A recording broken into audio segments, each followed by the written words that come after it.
Good morning, guys, and welcome out to Revolution.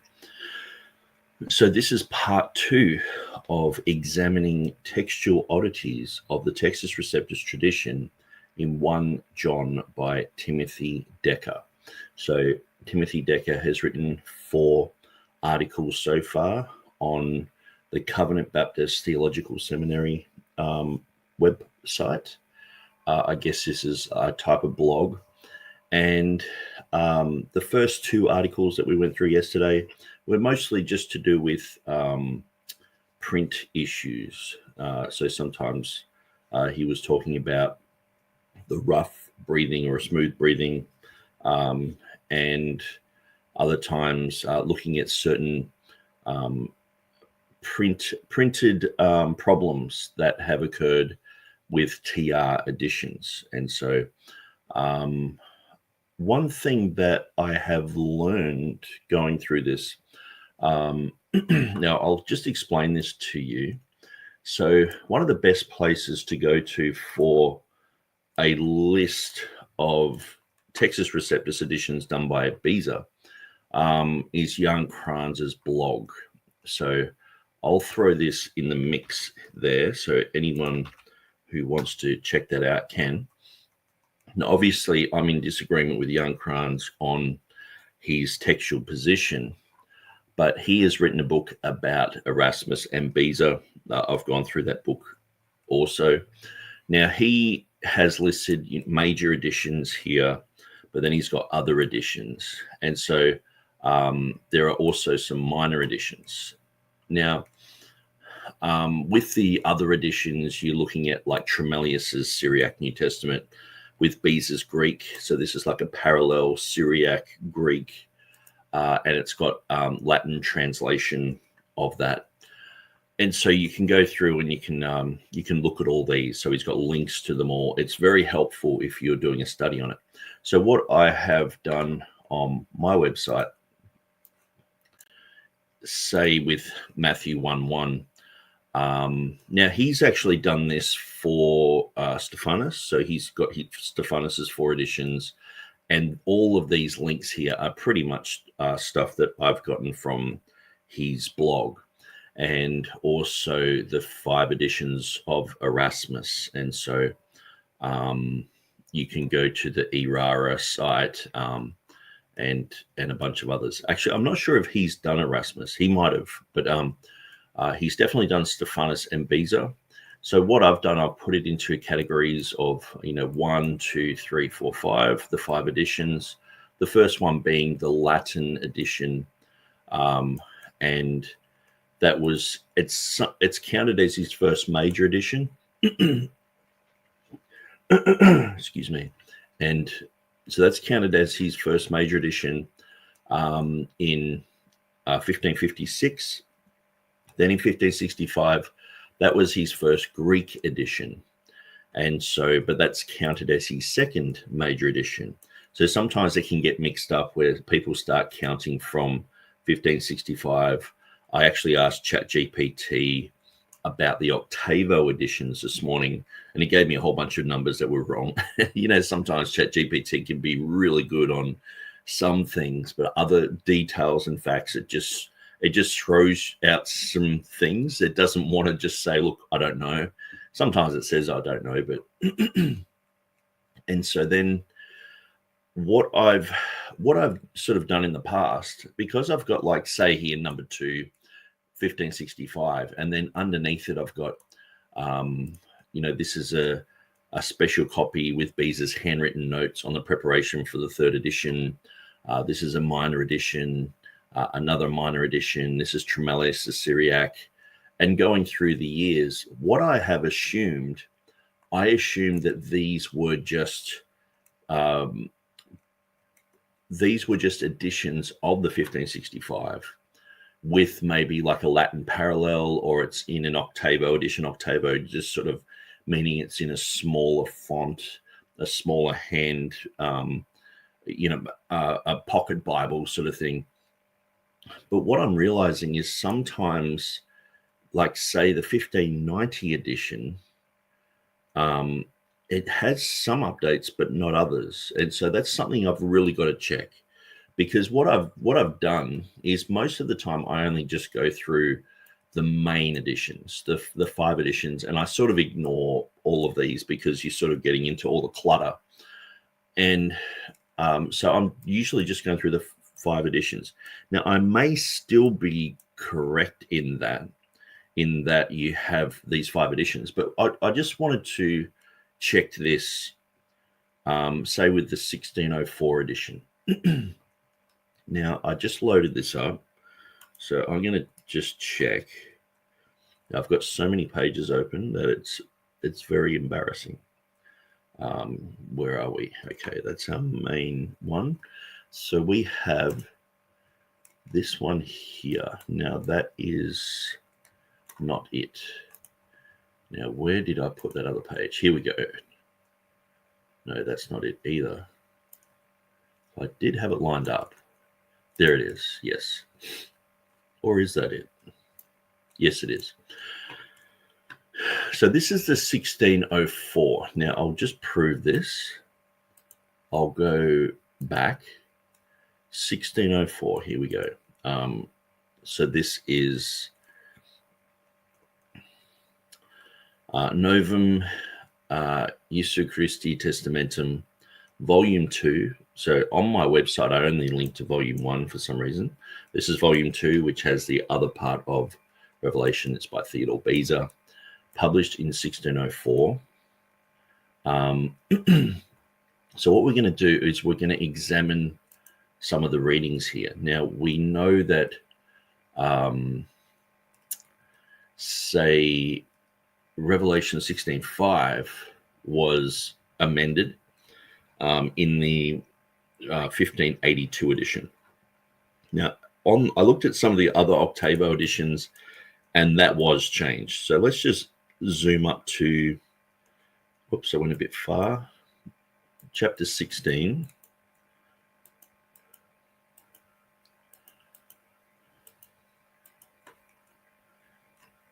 Okay, and it does seem like it is amended there. So it has in the Latin Domine qui es, qui eras, and qui eras and qui eris, which is hoon kaho en kaho esomenos. So it doesn't have the osios reading; it has the esomenos reading. So that's obviously a change that was introduced in 1582. Now we want to go to, we'll go to 1 John. Let's just hit that. We'll make this a little bit smaller.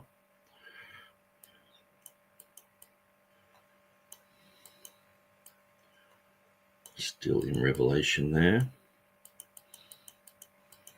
Jude. 1 John 5. And we want to go to our verse in 1 John 3:16. Yes, and so it doesn't seem to have the change there, which is quite interesting, because this would seem to come under, or is that 4:16? No, it seems like 3:16. I'm pretty definite that is 3:16. I'll just double check. Yeah, 3. So it doesn't have God here, which it just makes me wonder, because actually maybe this is a typo, because it does have God in his Latin translation here. So it just makes me wonder, and this is one of the interesting things about the Geneva Bible as well, because Theodore Beza had a lot to do with the Geneva Bible. And in the 1599, there were some annotations that were put in by Beza. I'm pretty sure the Bullinger annotations of Revelation were replaced by Beza's annotations. And so, that's an English Bible. But there were still certain readings that that Beza had not really changed, that they were still the same as the 1560, they didn't agree with some of his latter evidence. Even like Revelation 16:5 wasn't changed in the Geneva Bible. It's like that was sort of set in stone, a bit like what they've done with the New King James now. It's like, okay, that's the 1984 update. I know there's been a few little emendations since then, but say the 1984, and that's just going to be set in stone, like a solid TR edition sort of thing. And it seems like Beza had these running themes. So he had the Geneva project, and he felt like he couldn't really change that. Maybe change some of the footnotes and annotations and things like that. But then it seems like in his major editions, he could focus on amending the text as he saw, internal evidence, external evidence, etc. But then it seems like these Octavo editions, he's sort of changing a little bit here and there. But this is interesting because here it has, maybe this isn't his Latin translation. Maybe this is actually the Latin Vulgate or something like that. Now, he did have, we were looking at one italic the other day, which caused us to recognize his edition. No, I can't see it there. But no, this does seem like his edition.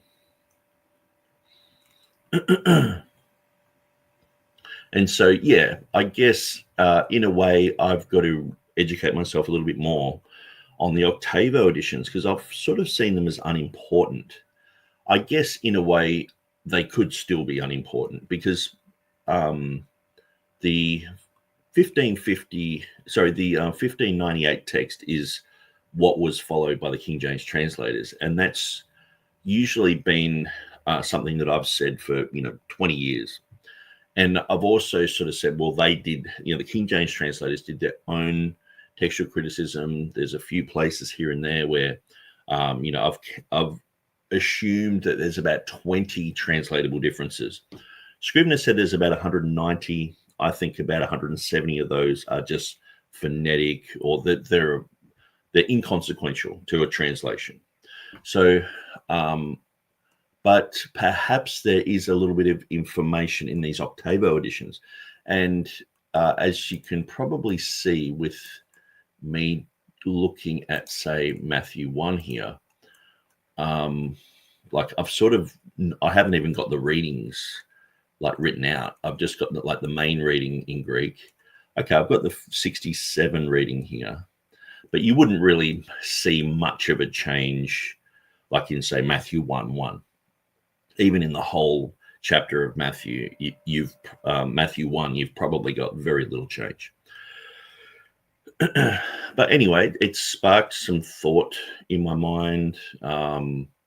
So, yeah, I'll be looking at this. I'll be going through it. And I guess as I continue to build my website with all of these type of differences and changes and things like that, things will become clearer. But I'm really glad that I've actually jumped into this article by Timothy Decker. And so what else was I going to say about that?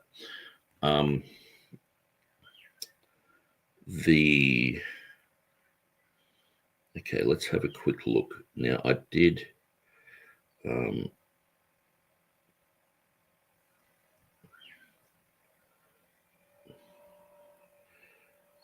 see, I think it was a New Testament textual criticism blog.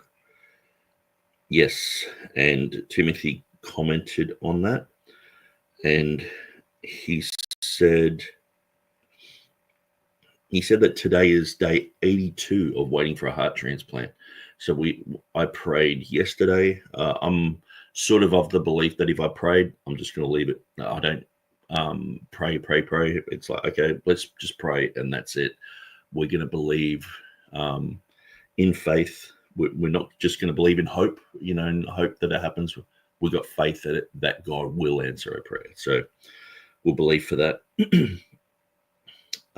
And Timothy cleared up and said, by the way, I'm not a critical text guy either. So I actually don't know much about Timothy, but I assume that he was a critical text guy. He said he took New Testament textual criticism from Maurice Robinson and had Dave Black as my THM mentor overseer, combine them, and that's my method. Okay, so I probably should have known that, but I had seen these articles. I was reading through them going, okay, well, and one of the things that I want to engage more in is more of the academic side of the Textus Receptus argument. I know I run the Textus Receptus Academy on Facebook, which is supposed to be dealing with this type of material. And oftentimes you just get people there saying, you know, oh, the King James is the 7th purified edition, you know, this sort of thing. And it's like, come on, guys, like lift that argument up to a different level. But the thing is, I have to allow people like that in the forum, or else they don't learn. You know, so other people are putting material in, which is you know, way better argumentation instead of just, you know, the Ruckmanite sort of thing. But yeah, hopefully the conversation can get a little bit more academic.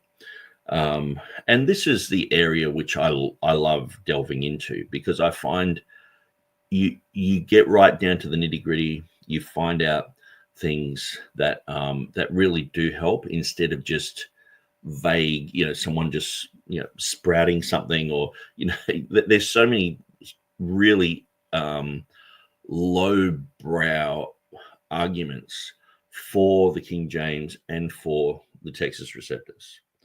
And it's just a lot of uninformed material that's floating around on the internet.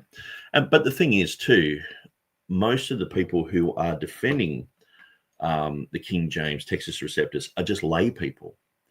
You do get some academics, but at the end of the day,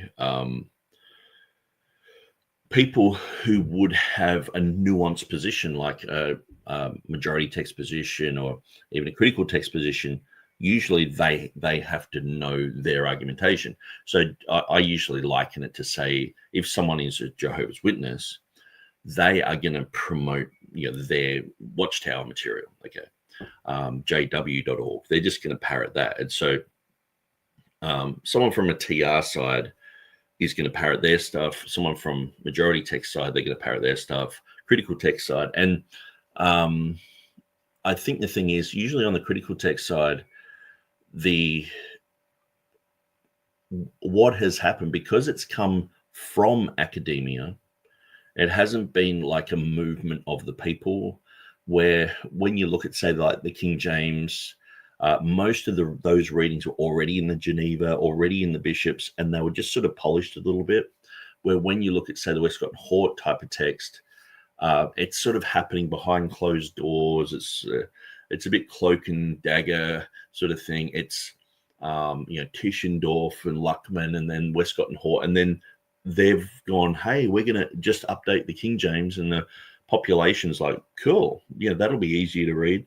But then they've introduced this other text, and then, you know, you've got this, you know, Ayland text with Metzger and with Carlo Martini, and, you know, it's sort of, it's, I sort of liken it to, you know, like the Jehovah's Witnesses have their 12 prophets in New York.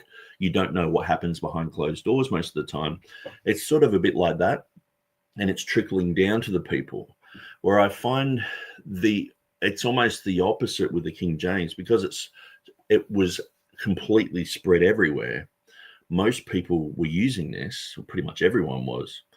Every denomination was using this. And so you get argumentation that comes from complete ignorance of just some pastor who just wants to defend it. You get arguments that do come from academic sources, you know, like a Theodore Letus or a Hills. You know, you can get confessional bibliologists. You get all sorts of people defending this. But at the end of the day, regardless of who's defending it and who's not, we do want to raise the standard of argumentation above the, the two stream stuff that's coming down. And I remember, like, D.A. Waite seems to be, like, I know sometimes he had some imbalances, but he seemed to be one of the most stable guys. And he was very well educated.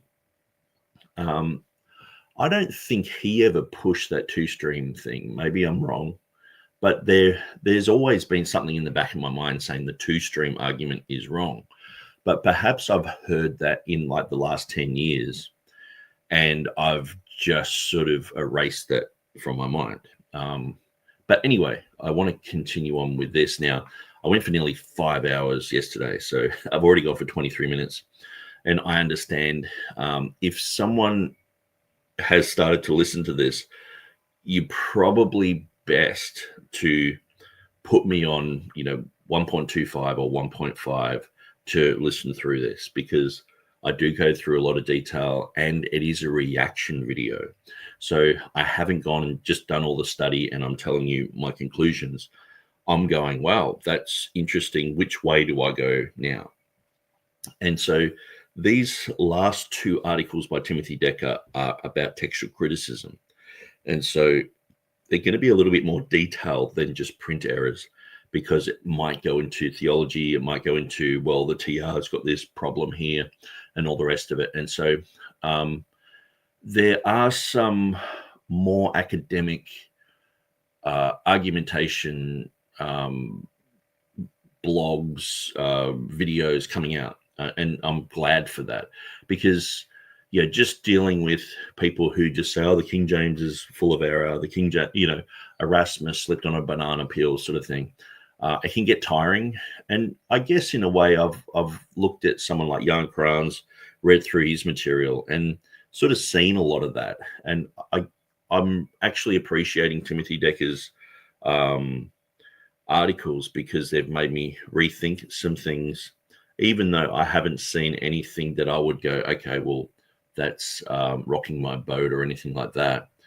I appreciate the pushback, and I think it's good to have pushback from people who are informed. There are a lot of uninformed people. Someone like James White sort of pretends that he's informed about these type of things, but I would say specifically on 1 John, that Timothy Decker knows his stuff on this. He's looking through these issues. He's collecting data on them. Now, one thing that I would say about people in the majority text arena, now I'm good friends with a lot of majority text people. I've had, James Snap Jr. on the show, and I probably might even invite Timothy Decker on the program, maybe when he gets better, when God answers our prayers and he gets his heart. But it would be good to have him on just to chat about these things. And the thing is, yes, sometimes these guys who are studying these obscure things, they can point out things that can really help us in our apologetic. If we're dealing with the best argumentation, we then can move back from there, and we also have to polish our sword, but we can move back from there. It's a bit like playing, if you're going to play table tennis against your next door neighbor, you're probably not going to advance or get any good. But if you're playing someone who's very good, then you go and play your next door neighbor where you're going to thrash them, sort of thing. And that's what I feel. We want to be able to address the best arguments against the Textus Receptus, against the King James, and we want to raise the standard of scholarship. And I know I want to do that in my life, and I want to be more informed. I don't want to be stuck in a mindset that's 30 years old, 20 years old, 10 years old, or one year old. I want to grow, and as more and more information comes out and more light is shed, we're living in the age of the internet, where a lot of this information was just not available 10 years ago, 20 years ago, to be able to just go through Beza's material like we're doing now. This is rare, and a lot of people aren't doing this. And so this is the sort of stuff I love, and I want to do more of. So I'll go through some of these comments and then I'll tie up any loose ends and then we'll go into the arguments. So Get Gnomed is in the house. Hudson is living the dream. Aaron's beard saying yellow. Get Gnomed, how do we know of God is authentic to 1 John 3:16? And so that's a good question. And, I am a TR advocate. And so I do mostly gravitate towards the 1598 of Beza. I believe the King James translators got these readings correct. And so that's where I guess what happens with a question like that is most people go, well, let's look for the manuscript evidence. But what we see usually is the manuscript evidence that we have today in our hand, the extant evidence, that can only be a fraction of what was being looked at by people like Erasmus, Stephanus, Beza, and others. Some of these issues also are massively backed up by the Latin.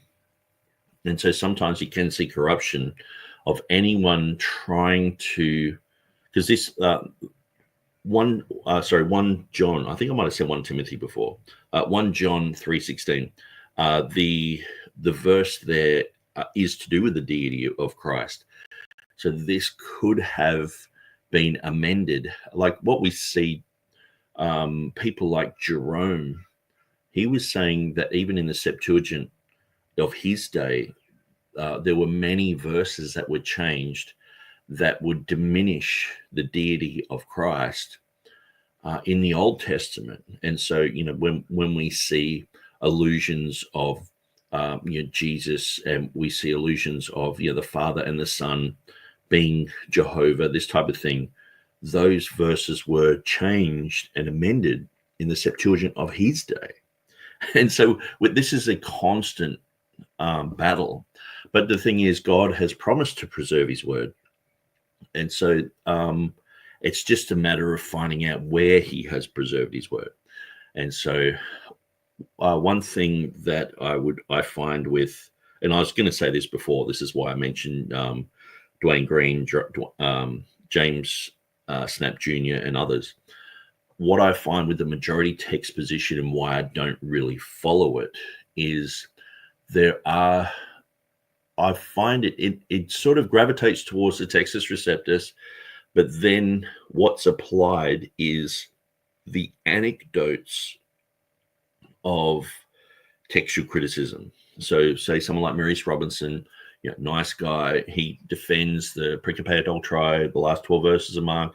Hey, kudos to him, same as James Snap Jr. But when it comes to other places, oftentimes I hear the same type of rhetoric that can be easily disproven about Erasmus and about, rushing to, the anecdotes that have been disproven. I find sometimes there's still a mindset in people and not giving the benefit of the doubt. So sometimes when we're looking at something, people tend to gravitate toward what the academy has formally said. And when we look at the academy, it's like, who is this academy?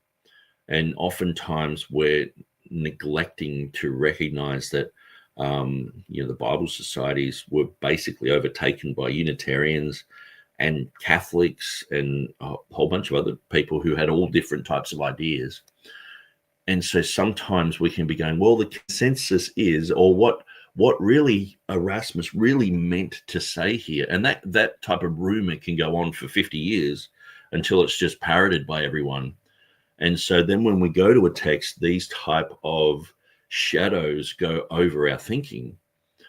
And that's why I'm trying to challenge everything. I'm trying to challenge, and that's why I guess in a way I'm also going back and looking at the Complutensian, looking at Erasmus, looking at Stunica, looking at other early TR editions, even though I don't really have to. I can just go, well, 1598 is good for me.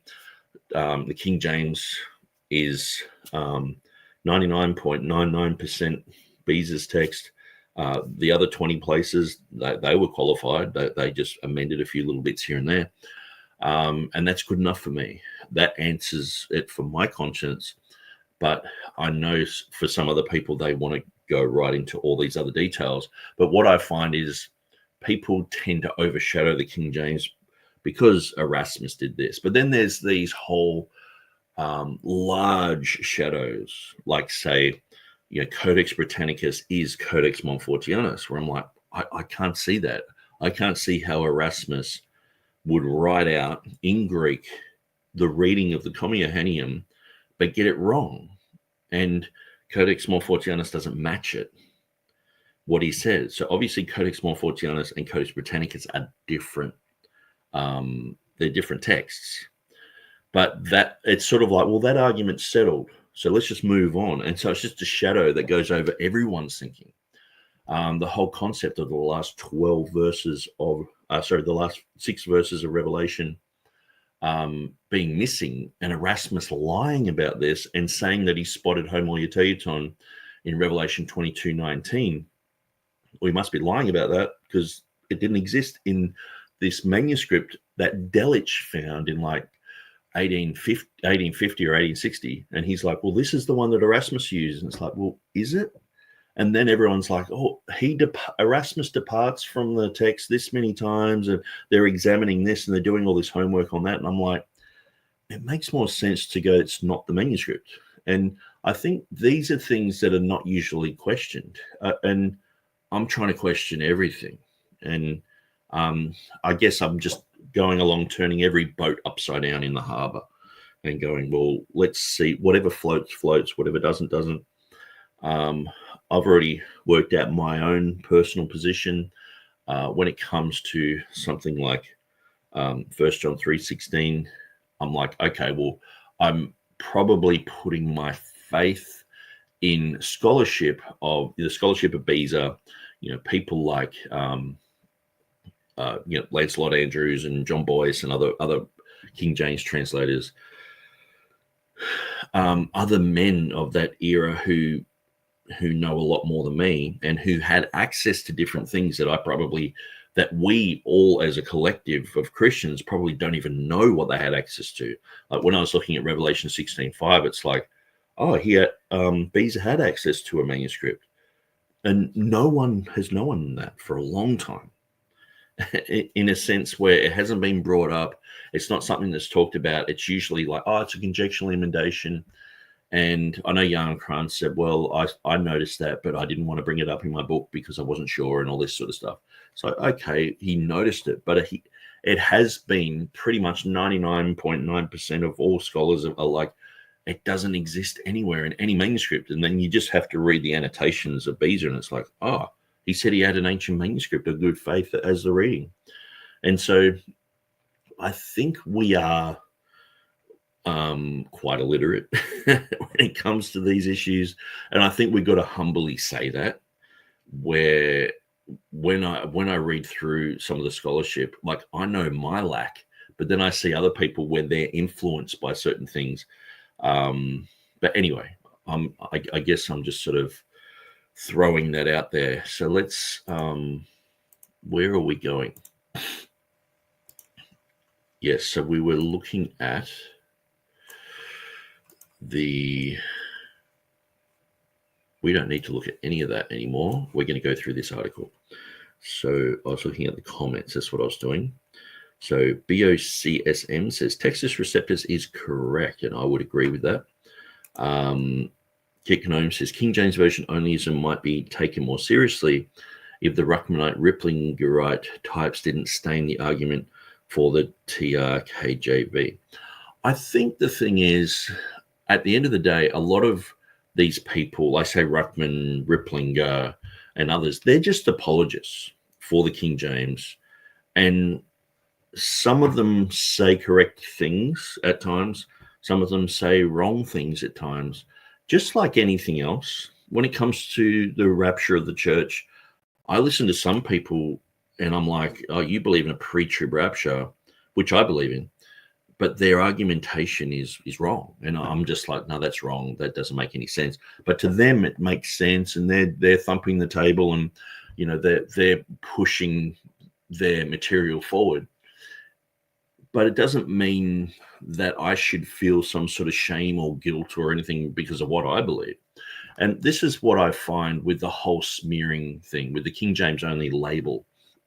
The labels are just there to go, oh, you're this type of person, and so we don't listen to you. You're an idiot. You are a Ruckman. And this is what I find. A lot of people, like say Nathan Cravat, he'll jump on the Textus Receptus Academy, and he'll talk to me like as if I'm a IFB pastor who studied under Ruckman. And I'm like, dude, I didn't even know who Ruckman was. I was dealing with these issues. I was a New King James guy. I was like, okay, I'm gravitating towards the Textus Receptus. But I used to say the King James had errors in it. And then I'm studying more and more. And I did a lot of my own study and, came to certain conclusions. And then you get people just coming along. I guess it's a bit like you studying into some sort of, government theory, okay? Some sort of thing that in America, it's well known. But Alex Jones in like 2002 was thumping the table and getting red in the face and saying things. And it's like, oh, so you follow Alex Jones. So you believe in reptilians. So and they just try to make you out like you're a flat earther. And it's like, hey, dude, that's really unchristian. It's unnecessary. I've got my own brain. I've come to my own conclusions. Like, I don't know anyone who's come to who's done the study in, say, Revelation 16:5 that I've done, but they still will go, hey, you're a Ruckmanite, you're a Ripplinger. And it's like, I haven't heard these guys use that argumentation. I've worked on the KJV 2023 edition, but people will still say I'm a King James onlyist. It's almost like pretty much everyone is a King James onlyist except for the critical text guys. Everyone's in a cult except for them, which is not good argumentation. They need better categories. And the Textual Confidence Collective just made it worse. They just sort of changed. They redefined things, but it made it worse. We've got textual confidence, or we've got textual absolutism. But the thing is, all you have to do is go, well, do you believe 1 John 5:7's in there? They're like, absolutely not. So they are absolutists. It's just the other side of the coin. They just are absolutists in different ways. So BOCSM says KJV is correct. False Gospels are in the newer Bibles, and 1 John 5:7-8 is correct. Yes, I would agree with those three statements. AD33 is in the house. Get Gnome says, Revolution, what do we do about the high amount of variance in existing 1 John 5:7 manuscripts and quotations? For example, 7 and 8 order is reversed, or the one in Christ reading, one in Jesus Christ. I think that's in verse 6. Yeah, they're very interesting. And I think anywhere where you see something that's been corrupted textually, you'll see people trying to work these issues out. Some people see the grammatical argumentation, they're concerned about it, and so they're trying to work on that. Other people are seeing readings in versions. Other people are seeing quotations of early church writers, and they're trying to work this out. Like, say, in the Latin, or in, like, you look at most of the early German Bibles before Luther, in the Comia Hennium, verse 8 comes first, then verse 7. So it's quite interesting in that order, as you're saying.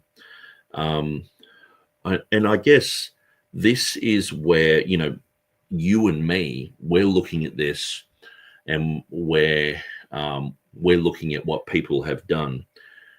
To me, people who firstly read Greek of the level of say, Beza, Stephanus, Erasmus, the King James translators, that should be something like someone who's going to critique 1 John 5:7. They should be of that level. or else they're not really even going to understand the argumentation. Most of us, like Ehrman has said, we fumble with lexicons and definitions, but at the end of the day, to be fluent in a language, it does make a difference. If you're fluent in English, if someone from Saudi Arabia comes along and they're speaking broken English, you're like, no, you shouldn't say it that way. No, you reverse the words. You shouldn't spell it this way. You just know all that instinctively. And I find that in the Reformation period, people, they were so saturated with the languages that they could spot these things way before. We have to study for days and days just to come to a conclusion that they would see in 5 seconds. And so I think I think the level of scholarship needs to really be raised. And so what we do with the amount of variance, I guess too, we are left with fragmentary evidence, and also the critical text apparatus does seem to be biased. There are false citations in the apparatus. In 1 Timothy 3:16, with God was manifest in the flesh, the theos there. There are some manuscripts that people are saying read theos, but they don't. And so these type of false attestations or false evidence, it's like evolution. Well, we've found a bone here that's, it's probably the leg of Lucy, sort of thing. Piltdown, there's fake evidence out there. And so this is one of the problems as well. It's not like we're dealing with everything's clean. And this is one of the things when I study through, say, the comma, I'll go through and look at a manuscript and people have declared it that it's a back translation from Erasmus's, third edition or something. But when I read through it, it doesn't match. And I'm like, is it really? Someone has proclaimed that. Or, Delitzsch's manuscript of Revelation. It's like, this is the one that he used, but it doesn't match.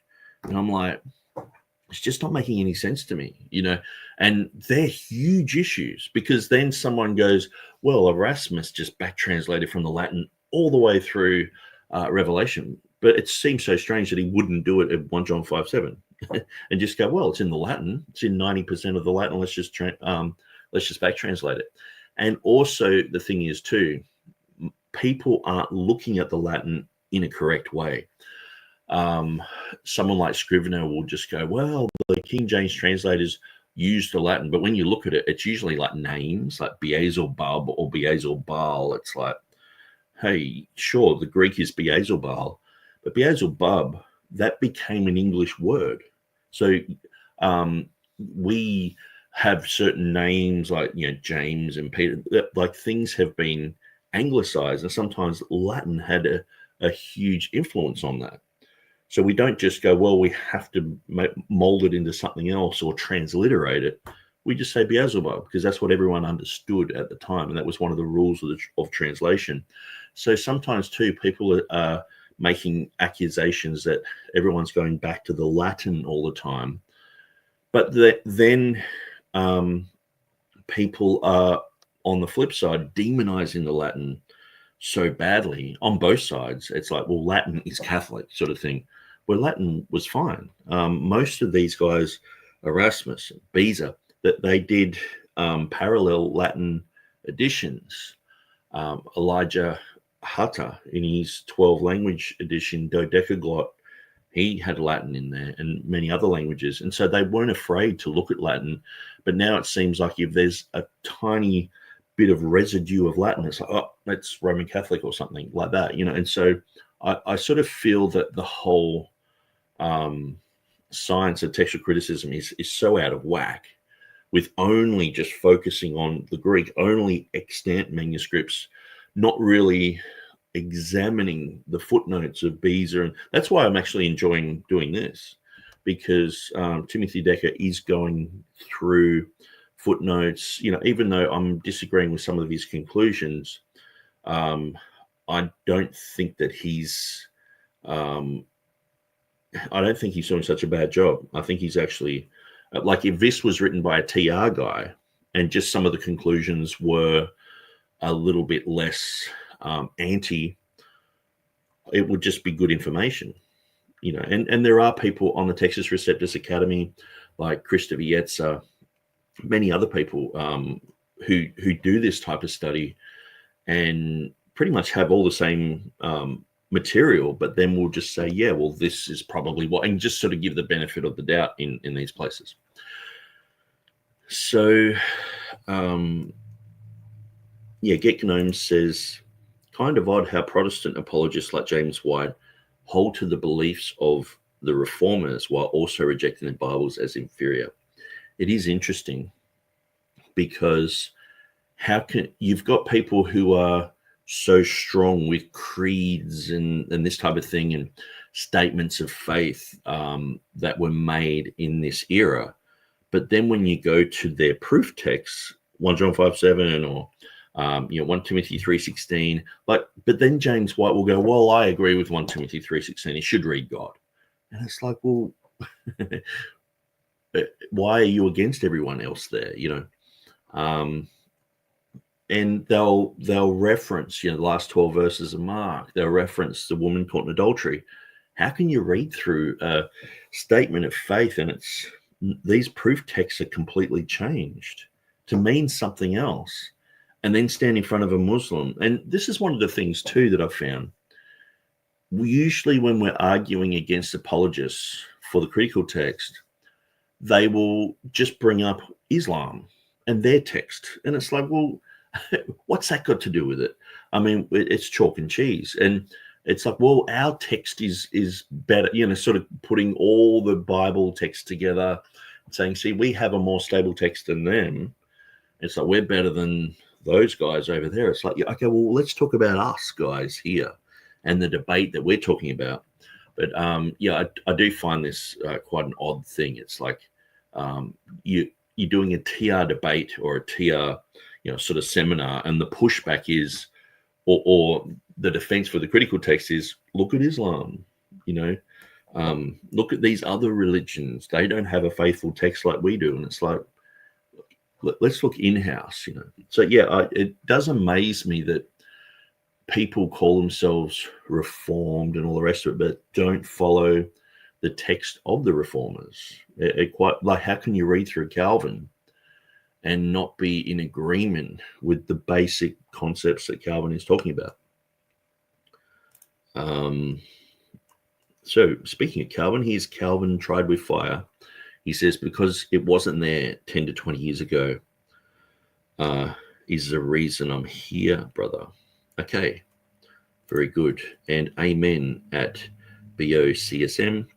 The reading of 1 John 5:7-8 is in the Authorized Version, King James Bible. It's correctamundo, as the Fonz would say.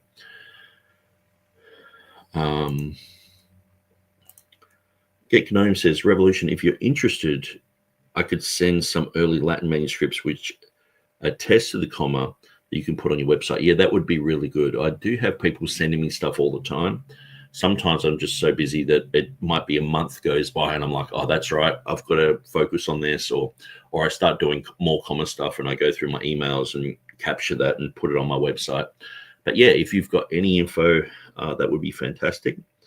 Everyone's just saying hello, high-fiving. Calvin says, you mean fake as in Sinaiticus or Vaticanus? Modern textual critics don't want to talk about all the fake manuscripts at the Museum of the Bible in Washington, D.C. Now, do they? Yeah, the Dead Sea Scrolls, Museum of the Bible, they tested the Dead Sea Scrolls that they owned, and they were all fake. in 2020, they did that. Archaic Mark is a very interesting thing to look at. I think there's so much in Archaic Mark and the story of it, because one thing that amazes me, okay, and this is the whole flip side of Archaic Mark. We understand that it was a fake manuscript. The aliens thought it was fantastic and all the rest of it. It duped most of scholarship, but then people were like, hang on, it's a little bit too good to be true. They examined it a bit further. They chemically tested it, found Prussian blue ink in it. Oh, it's a fake. 2013, Stephen Coulson did a really good job on that. But then one overriding theme is that people were like, this manuscript is so close to Vaticanus, it's too good to be true. That you wouldn't get that on the Byzantine Textus Receptus side, would you? If they said, oh, actually, this is so close to Byzantine manuscripts, it's too good to be true, proving that their Vaticanus text is a standalone weird text. And how they spot a forgery, it's like, well, this is too close to Vaticanus, which would mean that it's just an aberration. I was thinking about it the other day going, I think that proves that it's an aberration, that there's nothing like Vaticanus. There's nothing really like Sinaiticus. Few little readings here and there splattered around, thousands of manuscripts, but it's like, really, they weren't copied, they weren't translated. That's where the textual oddities really are. Get Gnome said, Revolution, is it possible Papias in 110 attests to the ending in Mark, the woman caught in adultery, and the Johannine comma? Yes, very interesting.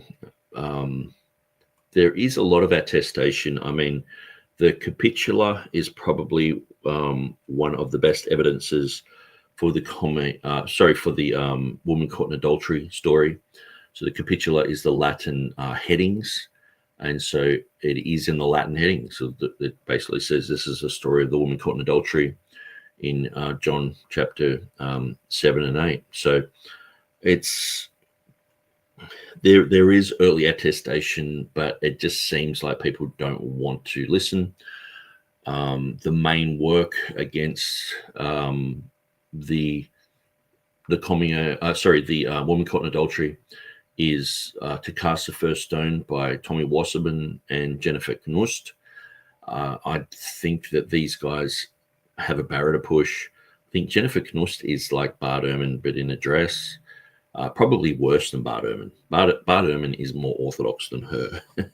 And she was the main principal editor for a Bible version recently. The New Revised Standard Version Reader's Edition or Updated Edition or something like that. And she was the main person there. It just amazes me that this is happening. But anyway, I want to stick to this, but I really appreciate all your comments and questions. So this is Textual Oddities in the Textus Receptus tradition in 1 John, Part 3, Strange Textual Readings in the TR, Timothy Decker. Editor's note, this is Part 3 of an ongoing series titled Textual Oddities of the Textus Receptus in 1 John. Now, usually when I do my videos, I say this is titled or entitled. And I thought maybe I'm saying it wrong, entitled, because it sort of means you're entitled, But they actually mean the same thing. So if you say it's entitled Textual Oddities or you say it's titled Textual Oddities, I just sort of point that out. Textual Oddities of the Textus Receptus in 1 John, Strange Textual Readings in the TRs. This is Part 3. In the first 2 articles, I pointed out some unique, I'll just do this. That's better. I pointed out some unique and strange occurrences in the TR tradition, including print typesetting errors, strange accenting that seem to increase exponentially with each successive edition. And it goes to a footnote that says, since Part 1 has been published, Dr. Peter Gurry has pointed out to me that some of the strange accenting matters could be potential alternative spellings for the possessive pronoun as cited in BDAG and Little, Scott and Jones. This increases the amount of variance among the TR tradition quite a bit. Okay, so they're saying that this could be an important, more important than people are thinking. And I guess at the end of the day, when it comes to Theodore Beza and when it comes to the King James translators, they would have known these issues. And so they weren't just going through Dan Wallace's books and trying to learn Greek. They knew Greek fluently. And so they came to these situations, learned and understanding Greek. Henry Saville taught the Queen Greek, type of thing. Lancelot Andrews, John Boyce, these guys ate, breathed, slept Greek, and Hebrew and Latin. And, Latin was just bog standard. It's like saying someone knew English in those circles. So, but it's good for us to find out that material.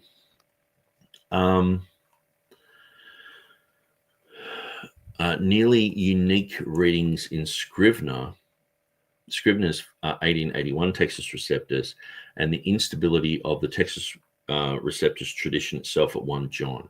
Okay, so they're saying that these print errors of a smooth breathing or a rough breathing, they seem to increase with each edition. Now, I have to read the whole sentence because I've gone to the footnote. I pointed out that some unique, strange occurrences in the TR tradition, including print typesetting errors, strange accenting, that seem to increase exponentially with each successive edition, nearly unique readings in Scrivener's 1881 Textus Receptus, and the instability of the Textus Receptus itself at 1 John.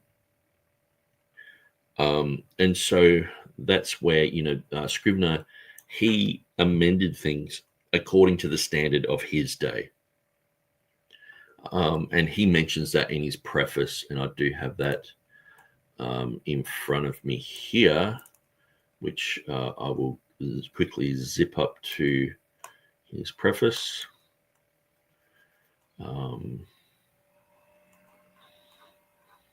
Oops, maybe I've gone too far. Maybe not far. Yeah, here we go. Make it a bit smaller. Where at the end of his preface of his 1880/1881 edition, he talks about some of these issues, some of the different aspirated forms of words that he's changed. That he's basically going with modern standard Greek of his day that was seen as normal in academic circles of his day. And so he's caused some of the words to be separated, like uketi, not uk-eti. So some of these have been printed following through. And so I think that sort of answers that type of question. So anyway, let's continue. And so while comparing the Textus Receptus tradition to itself, we noted several oddities. However, when we compare the Textus Receptus tradition to the manuscript tradition, of 1 John, yet again, the TR tradition bears many oddities that are unusual for its typical tendencies. These peculiarities include rare shorter readings in the TR tradition, as well as departures from the Byzantine text form. In part 3, we'll take up the latter, leaving part 4 for the former. Okay, so in this one, they're going to talk about the Byzantine text form, which Timothy said he studied under Maurice Robinson and was it Matt Black? And so these are two Byzantine text guys. I know, like, Maurice Robinson doesn't like to be called majority text, and so from the outset, if someone said they're going to do this type of study, I would straight away go, okay, that's cool. But the thing is, the Byzantine text form is not it's not the modern Byzantine text form is not what the King James is based upon. The King James is based upon the Byzantine text. That's true. But what we see is, the majority text or the Byzantine text at Maurice Robinson's work, or Hodges and Farstead and other guys, that is focusing on the 300 to 400 manuscripts by von Soden, and it's sort of like a minority of the majority. So it's sort of like you got macroevolution and microevolution. Okay, if you were to look at the macro, you would get the majority text, but you're looking at a microcosm of the macro. So not all the manuscripts have been studied, and this is one of the things where you're calling it a majority text when it's not actually the whole majority. And also the thing is too, just having a head count. Now this is something that Maurice Robinson wanted to separate himself from, and he doesn't like being called a majority text guy. He prefers the Byzantine text label. And others like, James Knapp Jr., he's got the equitable eclecticism label, and people sort of label themselves how they want. But the thing is, the Textus Receptus, if you're reading through scripture, okay, and it says, 1 + 1 = 2, but then there's an error in like 100 manuscripts that says 1 + 1 = 5, or say the number 2, in a certain language. Obviously we're talking about Greek and Hebrew when we come to the Bible, but just say it looked like a 2, but it was easily mistaken for a 5 or something like that. We know that's an error. It's like Dan Wallace has said, if we saw the preface to the Constitution of the United States,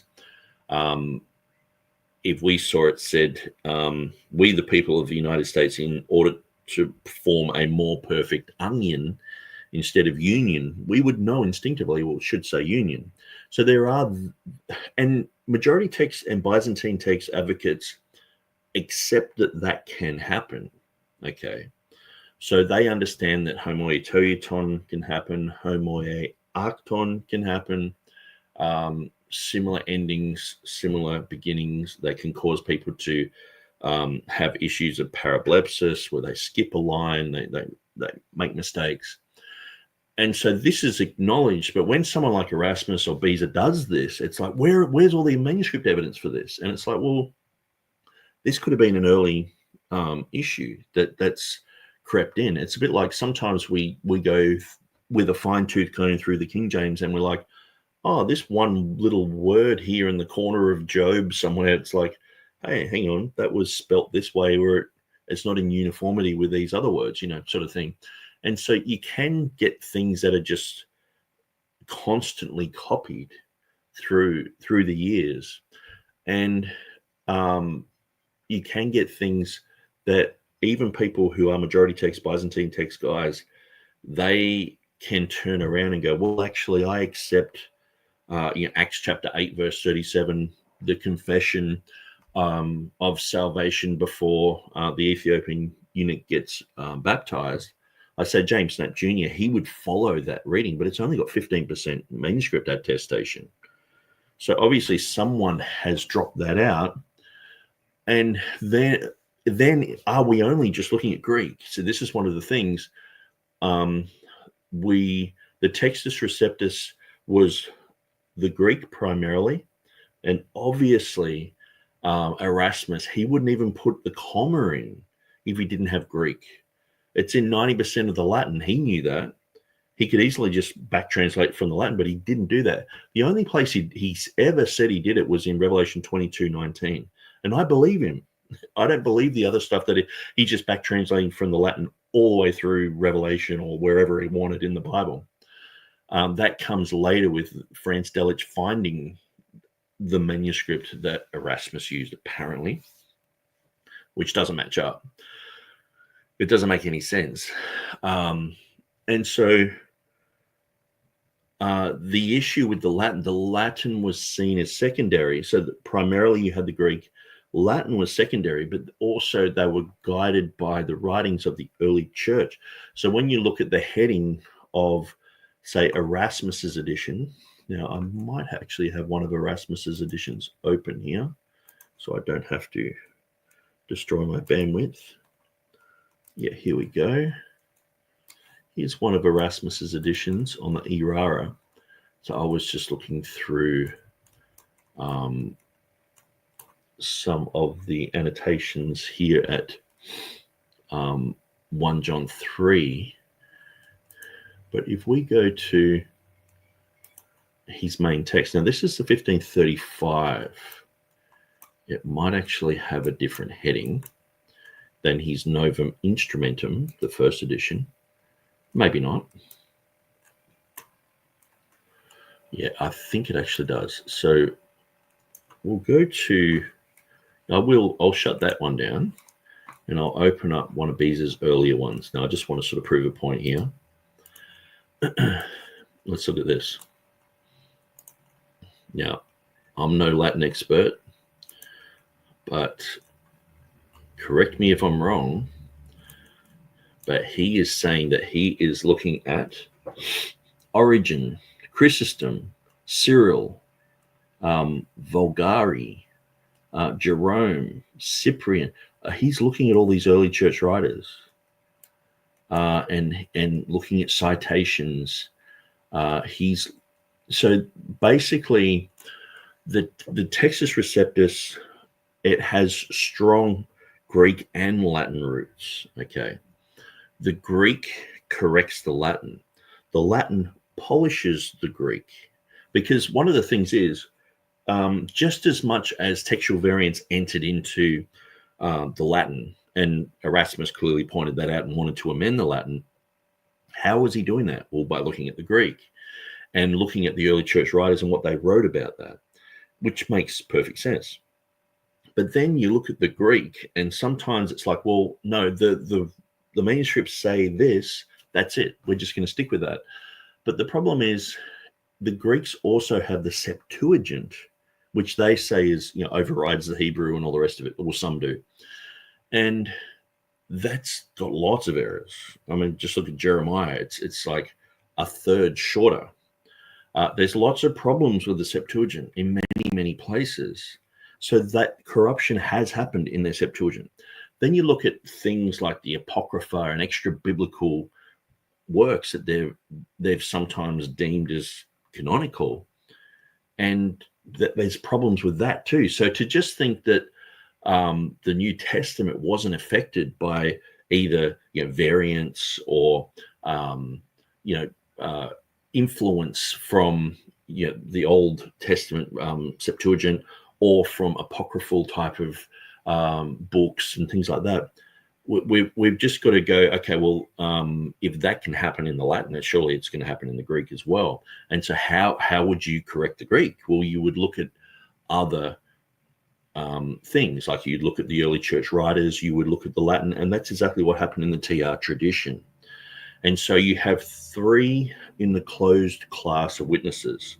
You have the Greek primarily, the Latin, and then you have the writings of the early church writers, Origen, Chrysostom, Cyril, Jerome, Ambrose, Augustine, looking at all these issues and weighing things up, because they argued about textual issues all the time. So you can see, even just in their argumentation, which things were ancient and which weren't, which things were deemed as orthodox and which weren't. But sometimes people could be wrong on those issues. Say Augustine, he could be saying something and he just wants to promote the Septuagint. And so but then, so you got the three closed class of witnesses, and then you got outside of the closed class of witnesses, which Beza looked at, things like the Syriac, Arabic, other writings of the region, looking at Gothic, looking at Coptic, looking at all these other things. And they are not part of the closed class of witnesses, but they actually can show us other readings that have underlying Greek influence. And so, hopefully I'm making sense there. But yeah, that's what I just wanted to point out, is that Erasmus, this is his first edition. This is Novum Instrumentum Omne, and he's clearly saying straight away that he is looking at all these early church writers as well. And he was qualified to do that. Okay, I'll shut that down. So that's what I would say to someone looking at doing this task. That sometimes the Byzantine text form, it's so Greek focused that there needs to be looking at Latin and not looking at Latin going, well, the King James guys just use the Vulgate here. And it's like, no, they everything that Erasmus did was Greek based, and understanding that he wouldn't even amend the comma without finding Greek evidence for it. So when he writes in his annotations that he back translated from the Latin, he said he did it in one little spot, and he was actually telling the people, the Aldine guys who he used to work with, he knew these guys personally, can you amend them according to your manuscripts that you have a revelation that I know you guys have got?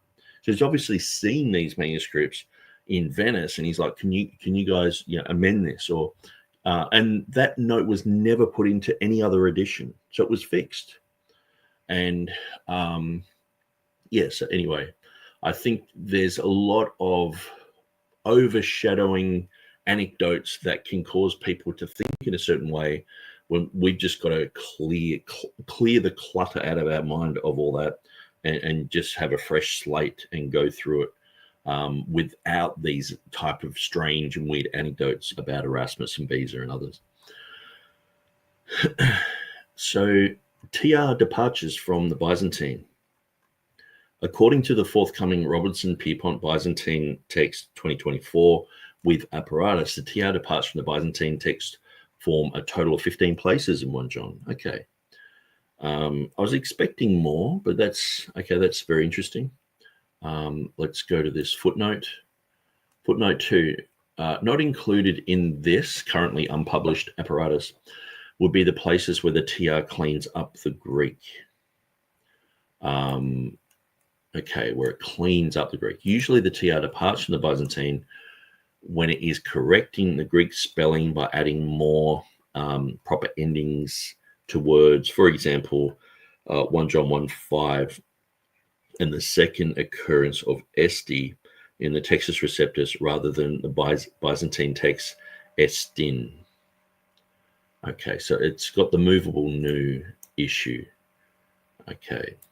For the most recent update on this project, view Dwayne Green's YouTube video, an update on the progress of the Byzantine text project, and he's got the link there.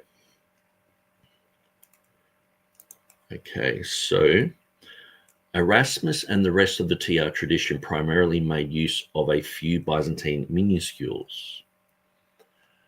Therefore, when it departs from the Byzantine text form, there is cause to pause, ponder, and inquire and discern what they were using in order to reconstruct their text. 1 John 2:23. We start with a major departure from the Byzantine text form, where even the Byzantine uncharacteristically follows the shorter reading. First John 2:23. Did I say 24 before? I think I did. It can be compared below. So here we have the issue of he who acknowledges the Son has the Father also. So it's pretty much the same as the King James. He who acknowledgeth the Son hath the Father also. I'm pretty sure there is an italic in the Trinitarian Bible Society King James version that they print. This was in italics in the 1611. It's in most King Jameses, it is in italics, that whole section. But the Trinitarian Bible Society have begun to print it without an italic, and now it just has one italic. Like I think it has. I think it's has. Sorry, has the Father also, hath. It's in italic there. And I've probably got that on my website as well. So I might quickly see if I can open that up and check it out. No, I can't. Okay, so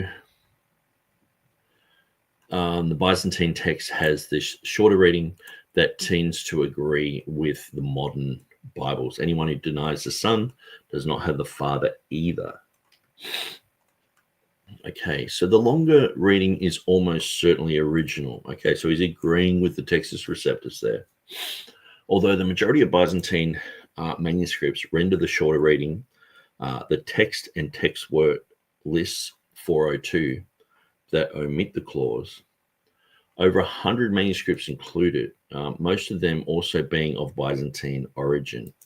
So footnote 3 says Kurt Eiland, text and text word. Okay, so that's a German heading for their books, for their book in 1987. And so it says here, therefore, roughly 1/5 of the Byzantine witness contains the longer reading. These also agree with the Alexandrian and Western textual clusters, confirmed by most of the ancient translations that also include the longer reading. Okay, so here we have this reading here. This looks like it's the book by Metzger, and they've gone through and counted these. So the explanation for the omission is easily explained by homoioteliaton or similar ending. More than likely, after the scribe finished writing the phrase of verse 23a, which ended ton patera eki, he went back to dip his reed for more ink, and his eyes returned to the parent exemplar manuscript, looking for those same words. It seems he returned to the wrong location, skipping to the second occurrence of verse 23b's identical words, ton patera eki. This would cause him to bypass all of verse 23b, believing he had already copied those words. Now, while this is an instance where Scrivener's Textus Receptus contains the better reading, it nevertheless departs from the Byzantine text form. Additionally, the Textus Receptus is not so clean cut. Indeed, only a handful of TR editions read as Scrivener's 1881 Textus Receptus.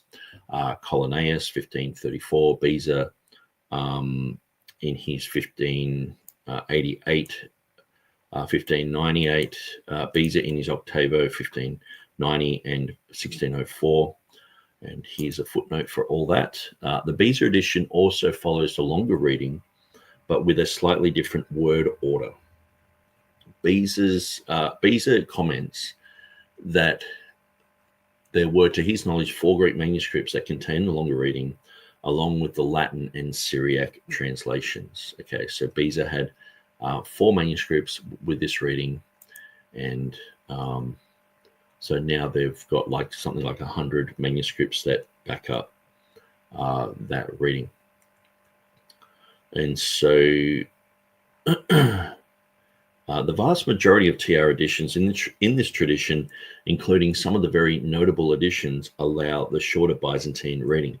So Erasmus, 1st, 2nd, 3rd, 4th, and 5th, the Complutensian Polyglot, the Aldine, 1518, the Gerbelius, the 1521, the Koffel, the 1524, Stephanus, 1546, 49, 50, and 51, Beza's Latin edition, 1557, and his first Greek, 1565, his Octavo, 1565, 67, and 1580, the Elsevers, 1624 and 1633, and the Oxford 1873 editions. Therefore, this may or may not be a good example of the Textus Receptus tradition departing from the Byzantine, as most of them indeed follow the Byzantine text. It wholly depends on which TR you use. Okay, so that's where it's like, well, yeah, that's why we use the 1598 of Beza. That's why we use the underlying one of the King James, because that was accepted by scholarship of that day. And so, and to me, that's the one that I don't find errors in. When I go back to these earlier ones, I can see errors. So say if I'm going through and doing a study into the ESV and the underlying text, the critical text, and I see some sort of error or a contradiction there. Sometimes that error or contradiction is in Erasmus, it is in Stephanus, but it's not in Beza. And so that's where I'm like, well, that issue has been ironed out. So I guess because of the overarching label of Textus Receptus, sometimes what can happen is people can be like, oh, I'm a Textus Receptus person. And it's like, oh, so you support the, the 1521 edition of the, and it's like, well, no, the underlying text of the King James. But then they're like, you're a King James onlyist. And it's like, no. So anyway, so such uncertainty in the received text may indicate why 1611 KJV rendered the longer reading clause in a different font. So yes, I would say sometimes people don't understand why the italics are there in the 1611. They're there for many different reasons, but to me,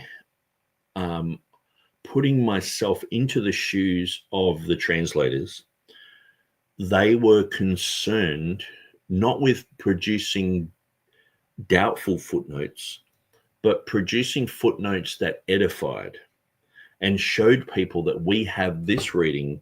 This is the reading that we're going with. And we understand that probably up until this point, if you're just an average English person, living in London or whatever, or Oxford or whatever, wherever, you've got your Geneva Bible or your Bishop's Bible. They don't have this reading. Actually, I think the Bishops might have had it in a bracket, but maybe I should quickly grab it. Okay, it's not allowing me too much access to my website. Here we go. Let's go to 1 John 2 and verse 23, and I'll see what I've got there on my website. Okay.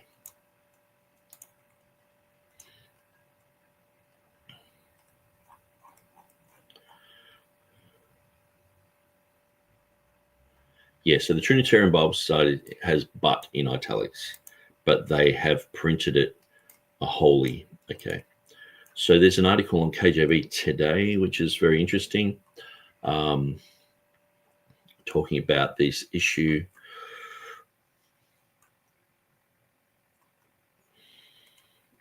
Okay. Yeah, the Geneva Bible followed the majority of manuscripts here and left out the clause. So I'll just check what I've got here in the English. Okay, so we have here, yes, it's in brackets in the Bishops. The Geneva Bible doesn't have it, okay.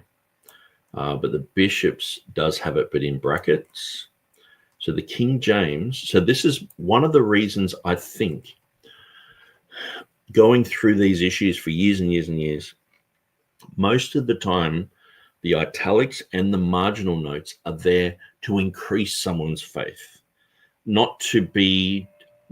Most people go alternative reading when it comes to a margin. That has a lot of baggage to it, because it's like if we were to look at, say, the New King James, you can read the majority text, or you can read the critical text. You choose your own adventure, sort of thing. Where I don't think that's what the King James guys had in mind. I think their text was seen as definitive, but then they're looking in the margin saying the Bishop's Bible, the Geneva Bible, and earlier English editions perhaps had this type of reading, which is accurate if you're just going to look at like a lexicon. But if you are going to look in context, it's translated this way. So it might be like a wooden type of reading. But it's actually not just there for information like, hey, just out of the blue, we've just got this thing. Usually it's something that's an issue in earlier English Bibles, in earlier Textus Receptus editions, or just something that is acknowledged in scholarship that could be an issue. So say, for example, Matthew 1, it has the marginal note that some say Jacob in the lineage of Joseph there, where it's got the genealogy of Joseph, the stepfather of Jesus. And so this Jacob guy's put in there. Now that's in the Geneva, it's in the bishops, but it's not in the King James. It's not in any modern Bible. We don't want it there. And that's why we say the King James is better, because it doesn't have that silly mistake. Now, they have a footnote saying that it's there. Why have they put it there? Have they just put it there because of general curiosity? No, I think they've put it in there because they are concerned with the English people going through and going, hang on, my Geneva Bible has this reading, but they have this other reading. So they've got the marginal note there saying, hey, we understand that if you're comparing these, you might be used to this reading, but we've actually amended it. That's why they've done what they've done, to increase faith, not doubt-producing footnotes like, say, where do you start? Westcott and Hort, in the Revised Version, they have 616 in the margin. And I remember reading through Dean John William Burgon, and he said, why would they do this? It's just an aberration. It's just like a scholarly curiosity that's got 616. No one sort of even knew that, but they're going to put it in there. Now it's become like an issue. And you see people like Dan Wallace, like, yeah, 616, I think it could be genuine, and all this stuff. And it's like, really? But this is the type of doubt-producing footnote. That's why oftentimes people say there's doubt-producing footnotes, because you read them and you're like, oh, that causes me to doubt what's being said. In the time of 1611, this type of italicized word here, but he who acknowledgeth the Son hath the Father also, that was just to show people that if they had a Geneva, that this was something that they'd worked on, they'd figured out that this should be in the text. And like in the Tyndale Bible, this is what it has. So if you had a Tyndale Bible, or if you had Geneva or Bishops or any of these older Bibles, or any older Textus Receptus editions, you were like, hang on, they're following Beza here. Beza has this. And what's interesting is Beza actually has it without footnote. So when we look at the Complutensian, they have all this here, which shows that they saw it, that it was in the Latin texts, but they actually put these things in there because it doesn't line up with their parallel Latin. So in the Latin, they've got it, but they've put this sort of pattern in there just to fill in the line. Here you have the 1565 edition of Beza, so you can see the text isn't there, but then you can clearly see that it is there. English Hexapla has it. So where was I going with that? The 1598 of Beza does have it, and in his Latin translation, he doesn't have it in italics. It's translated there. So his 1598 Greek has it, which underlies the Textus Receptus. So this is one of the things about italics. People would assume that it's perhaps there's no Greek evidence for it. And even, I think it was Ruckman said, oh, there's no Greek evidence for it there. God sort of supernaturally showed the King James translators to put this in, and then later on evidence was found. And it's like, no, yeah, that's ridiculous. And that's why people say Ruckman believed in a secondary inspiration. Like he inspired the King James guys to put this reading in, and they were just like automatic writing or something. It's ridiculous. But clearly there was manuscript evidence for it. So Beza has gone with that, and his Latin translation matches that. The King James translators could have just put it in normal font, but they were like, hang on, we understand that we have an obligation to the English-speaking people who have these other readings with it chopped out. Let's at least make a note of it, either a marginal note or an italic on it. They chose to put an italic there.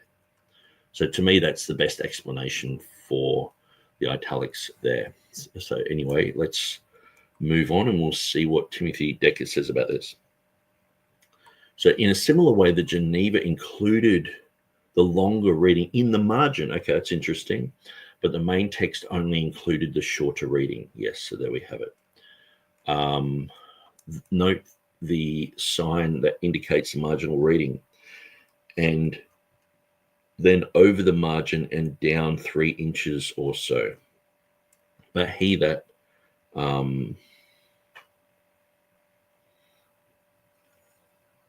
that's a different word, isn't it? It says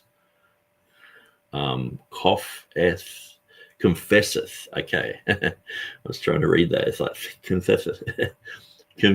Confesseth the Son hath also the Father. Very interesting.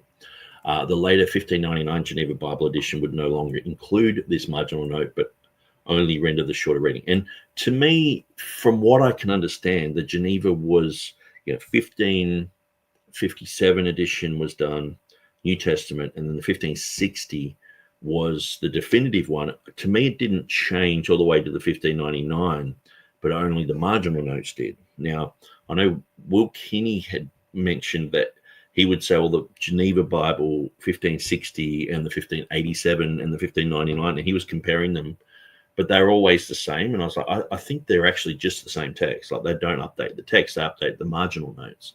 Bullinger did some, and then Beezer did some, and then other people were working on that. And so that's as far as I know, but I guess I've got to study more into that.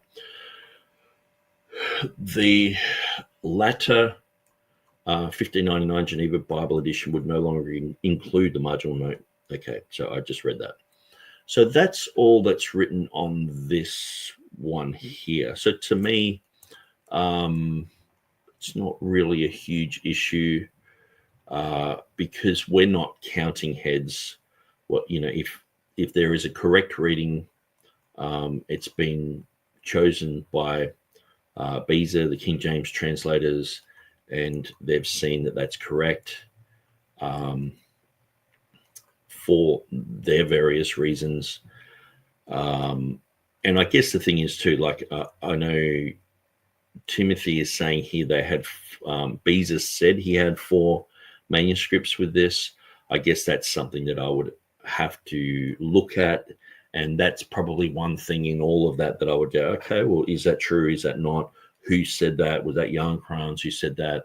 How does he know? Where's he getting that information from? And that's something that I would have to get to the bottom of. But, that seems like it's pretty consistent with what I've got on my webpage and other things. And so we'll move on from there. Now, I'll catch up with the comments before we get to 1 John 3:1. Okay, got quite a lot of comments here. I want to stay on top of these. We must stick to God's words. The Textus Receptus, Get Gnome, said that. A. Hannah's in the house. Entitle, to give a title to give a prefix, a name or appellation, as to entitle a book, Commentaries on the Law of England. Greetings all. Thanks, A. Hannah.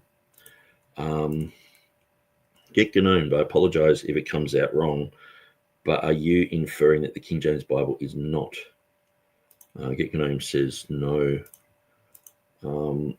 Calvin says, would just the Byzantine text form be considered the traditional text, or would the TR be considered as part of a traditional text too? I think the Textus Receptus is based on the Byzantine text, but understanding that variance entered into the text, just like it did with the Latin, understanding that things like homoia teuton, homoia arcton, parablepsis can occur, sometimes recognizing that there might be a minority of verses, a minority of manuscripts that have a certain verse. They don't always have to be a majority. Like, this type of thing, I think, because sometimes people, they go, okay, here's a King James reading. There's, 500 manuscripts that go against the King James reading, and there's only 10 that agree with it. So it's wrong. And it's like, well, no. And the thing is too, that's dealing with manuscripts that we have in our hand today. So that's why we've got to also look at the Latin. We've also got to look at the early church writers. We've also got to look at the annotations of people in the Reformation who had access to things that we no longer have access to. And so Dean Burgon was the one who basically started the traditional text movement, which is known today as the majority text movement. And he seemed to just basically go with a majority of readings. And that's what he moved to. So he had his own type of variant of being anti-Textus Receptus. It wasn't as strong as the critical text guys at Westcott and Hort and others, but he had his own flavor, and eventually that has come out as, you know, the majority text movement. Pretty much starting with you know, people like himself, Dean Burgon, Hoskier, Miller, even Scrivener to a certain extent, but he was more a critical text guy. Then you've got people like Pickering and Maurice Robinson and these other guys. Jay Green in his interlinear that I was holding up the other day, his 1975 edition has a list of majority text readings, and so that was sort of like, you have the TR, but then you have these majority text readings. And this is sort of what I find is a lot of people getting involved with the Greek text, you know, showing the Byzantine readings. Oftentimes they are the ones producing Textus Receptus, you know, material. And it's like say it's sort of like the MEV translator, like, who said that Enoch is probably scripture. And I'm like, oh man, that's so bad. But he's come out and said this. He said a whole bunch of things that were pretty strange. But he's a critical text guy, and here he is doing a TR edition, a TR translation. And that's the thing with the New King James. Like Dan Wallace said, I don't know anyone who was a TR advocate who worked on the New King James, and it's like none of them. And so, you know, obviously we know that Hodges and Farstead, they did the majority text, and then James Price, he was a critical text guy. And it's sort of like, why are these guys getting involved with it? Like, why don't they just stick to their own lane? Why are they constantly getting to the TR and producing an edition of a TR, or producing, like, even Scrivener? It's like, if Scrivener hadn't done what he did, you would pretty much probably have Beza's edition with maybe a few footnotes, with about 20 footnotes. But he did what he did, and now that's the TR, the traditional one. And yes, it's probably the closest that we have to the King James, but it's like he's not a TR guy, but he was commissioned to do that for the Westcott and Hort text to show where there's departures in the Greek, which is very interesting. And so, but anyway, sometimes it does make me wonder. Get known, do you know the answer to my question, as you seem to be far more advanced in text forms than I am? Calvin tried with fire. I think it depends on whose perspective you're talking about. Burgon seemed to consider the traditional text to be the Byzantine majority text. Nick can correct me if I'm wrong. Yeah, and so from my understanding is Burgon, he knew Greek very well. He was actually born in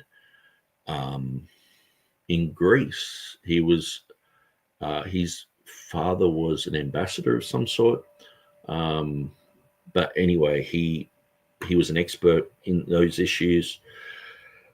But he gravitated toward just looking at these Greek manuscripts and saying that I guess in a way, the level of scholarship is like, you know, King James translators, they are at the top of the pyramid when it comes to me saying who are the gurus. It's like, okay, the King James guys, up there with them are Beza, Stephanus, and Erasmus. These guys knew their stuff. Tremellius, Janius, a whole bunch of people in the Reformation. Now, below that are people like, you know, Dean John William Burgon, Hoskier. Yeah, these guys, they didn't know as much as, you know, Beza. They didn't know as much as the King James translators. So they were not of that caliber. And so while they say a lot of correct things, sometimes just in their methodology, they get some things wrong. And that's what I feel anyway. And that's what I think, according to the studies that I've done. It seems to mostly refer to the Byzantine text is the answer there. A. Hannah says, I think the traditional text was considered majority Byzantine. TR would overlap traditional, but with prepping of Latin, but open for correction. Yeah, I think that's probably a good way of looking at it. So I don't think that they were concerned with just majority or minority. What they were looking for was the correct reading, because and when I say correct reading, some people don't realize that if you change one thing, it's like a Rubik's Cube. You move one side, it moves all the rest of it.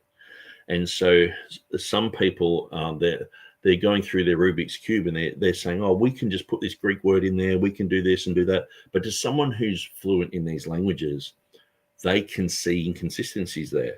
They can see when the Greek translates directly over into the Latin and there's perfect harmony and unity there, where someone who can't speak Greek and can't speak Latin, they can't see those things. And so that's where we have to have a certain amount of trust in scholarship that is better than us. And there's nothing wrong with that. That we are under their shadow. We are, we're the students in the class. They're the teachers. And I guess, people could accuse me of having scholasticism, but when they are better, I mean, when, John Boyce leaves behind, after he died, 30,000 pages of his own personal diary, all written in Greek. It's like 30,000. How many people just do that in English, let alone Greek? He knew his stuff. And it's sort of, I guess, because there's such a low view of the translators, a low view of Beza and Erasmus and their skill, their craftsmanship. I mean, if we were to just change, because sometimes what happens in Christian circles, we can speak Christianese. We say, praise the Lord, hallelujah, pass the mashed potatoes, sort of thing. We've got these sayings that are just sort of, we sometimes don't really know the ramifications of what we're saying. And so oftentimes we have this mindset of the Greek and the Hebrew. Oh, we can just look it up, Strong's. We can just Google that and we know everything. Where to internalize these things and for those things to become part of who you are and part of your language. I know this from living in a culture, living in Pakistan for a year. And I was learning Urdu as hard as I could. And I'm learning these words and I'm wondering why I'm only picking up a few words here and there. What I didn't realize that most people spoke Punjabi around me. And they would only really speak official Urdu when there was official business happening, a church service, or they're preaching from the Bible or whatever. And it's like it's all Urdu, or singing certain songs and psalms and things like that. And so I know, working on translation in Urdu, bringing things across from English and seeing how that's translated in the Urdu, I'm shocked. I'm like, okay, so you guys think this word means this. And it's like, well, that can mean this, this, or this. And I'm like, there's just so much to it that because I'm not fluent in that language, I just have to rely on that these guys are doing the right thing and they know what this word means. And so it's an interesting thing. And I think what usually happens to apologists as Christian apologists, we tend to lie about our level of Greek and Hebrew. We never want to acknowledge that we don't know it. Now, the only people who really acknowledge that they don't know it are like the King James only crowd. They're like, I'm not interested in learning it. And it's, to me, my alarm bells go, no, you should at least try, But I mean, at least they're being honest. You get people who come on the scene and they're like, hey, I know how to read Greek and Hebrew and blah, blah, blah. And then It's like, okay, what does this word mean? And they're put on the spot and they have no idea. So they don't really know how to read it. Now, if we put other languages there, what it does, it makes it quite humorous, because if you had someone knock at your door and say, hey, I want to teach your children English, you're like, oh, but I'm not sure if you speak English that well to be able to teach them that. It's like, I can learn them. You'd be like, you don't know anything. And this is the thing, like on the Textus Receptus website that I run, we had a bunch of guys there. We were trying to do a Japanese translation. And one guy who speaks fluent Japanese, he jumped on there and said, look, it's sort of like if someone was in grade 4, that's how it appears. And we were going through 1 John, and we thought we were doing really well. Like, and when I say we, other people were working on it, but eventually someone did a TR edition in Japanese, so we stopped what we were doing. But we're just trying, you know. And so where most people, like, in all seriousness, I listen to people, you know, even like people like James White and Dan Wallace. And like Dan Wallace turns up in Greece to do some photography on some manuscripts, and him and a bunch of scholars are in a hotel foyer trying to find directions to go to this monastery, and they're trying to speak to this guy, and the guy has no idea what they're talking about. And then finally they wrote down a few words, a few Greek words and stuff, and eventually the guy's like, oh, you mean this. And so you can see there's a disconnect. Like someone like Dan Wallace, most Christians would be glad to get to his level. And look, he's standing in front of a native Greek speaker, and it's just like, yeah, it's like he's speaking Swahili. That's how low our standards are. You know what I mean? Where someone like Henry Saville, he was teaching the Queen of England Greek. These guys knew their stuff fluently. Like there was a different level of scholarship. I mean, we look back at the level of scholarship even 100 years ago, even just 50 years ago, but 100 years ago, 200 years ago, to really be a scholar or academic, a dean or something, you had to know your stuff. You couldn't fudge your way through. But today you can fudge your way through, get to a position, and you're like, alpha, beta, gamma, you know the alphabet. And it's like, I think it's a pride issue with a lot of people. And so most of us are trying to learn, but the reality is that we really don't know a lot, as much as these guys do. So anyway, that's my little thing. But to answer the question, the traditional text was considered majority Byzantine. TR would overlap. And I think one of the things too is the Textus Receptus, because the minority text was the Westcott and Hort text, the Textus Receptus was formally called the majority text by scholars. So then later on in the 1980s, when it's like, or 1960s and 70s, when they're saying, oh, the majority text, they're not just talking about the TR. So that's where the TR and majority text gets mixed up. Now they are close, but pretty much to me, the majority text is sort of like, it's sort of like you baked a cake, but there's no flavor in it or something like that. The Textus Receptus has all the flavors. It has everything correct in it, where just getting the base elements and putting them together to me is, and the thing is, like, where has this text exploded throughout the world where everyone's got the majority text Bibles? It just doesn't match up to the word of God going out into all the world and all the rest of it, where, with the King James and other editions of those and the Textus Receptus going out everywhere, that fulfills that. So to me, the two players in that game would be either the critical text, because that has exploded and gone out into all the world, or the Textus Receptus. And so, but the majority text, they're even just sort of like, well, we've got a Bible now that's a majority text Bible appearing, on Bible Hub or whatever. But this is all this is because we're sort of mocking people and going, where's your Bibles? Where's that Bible in Spanish? Where's that Bible in French? Where's that? And it's like, well, it doesn't exist. And so that's where I'm like, how can that be the Bible? You know what I mean? And so anyway, Calvin says, I know some text forms were considered the same in times past, but have been categorized differently throughout the years.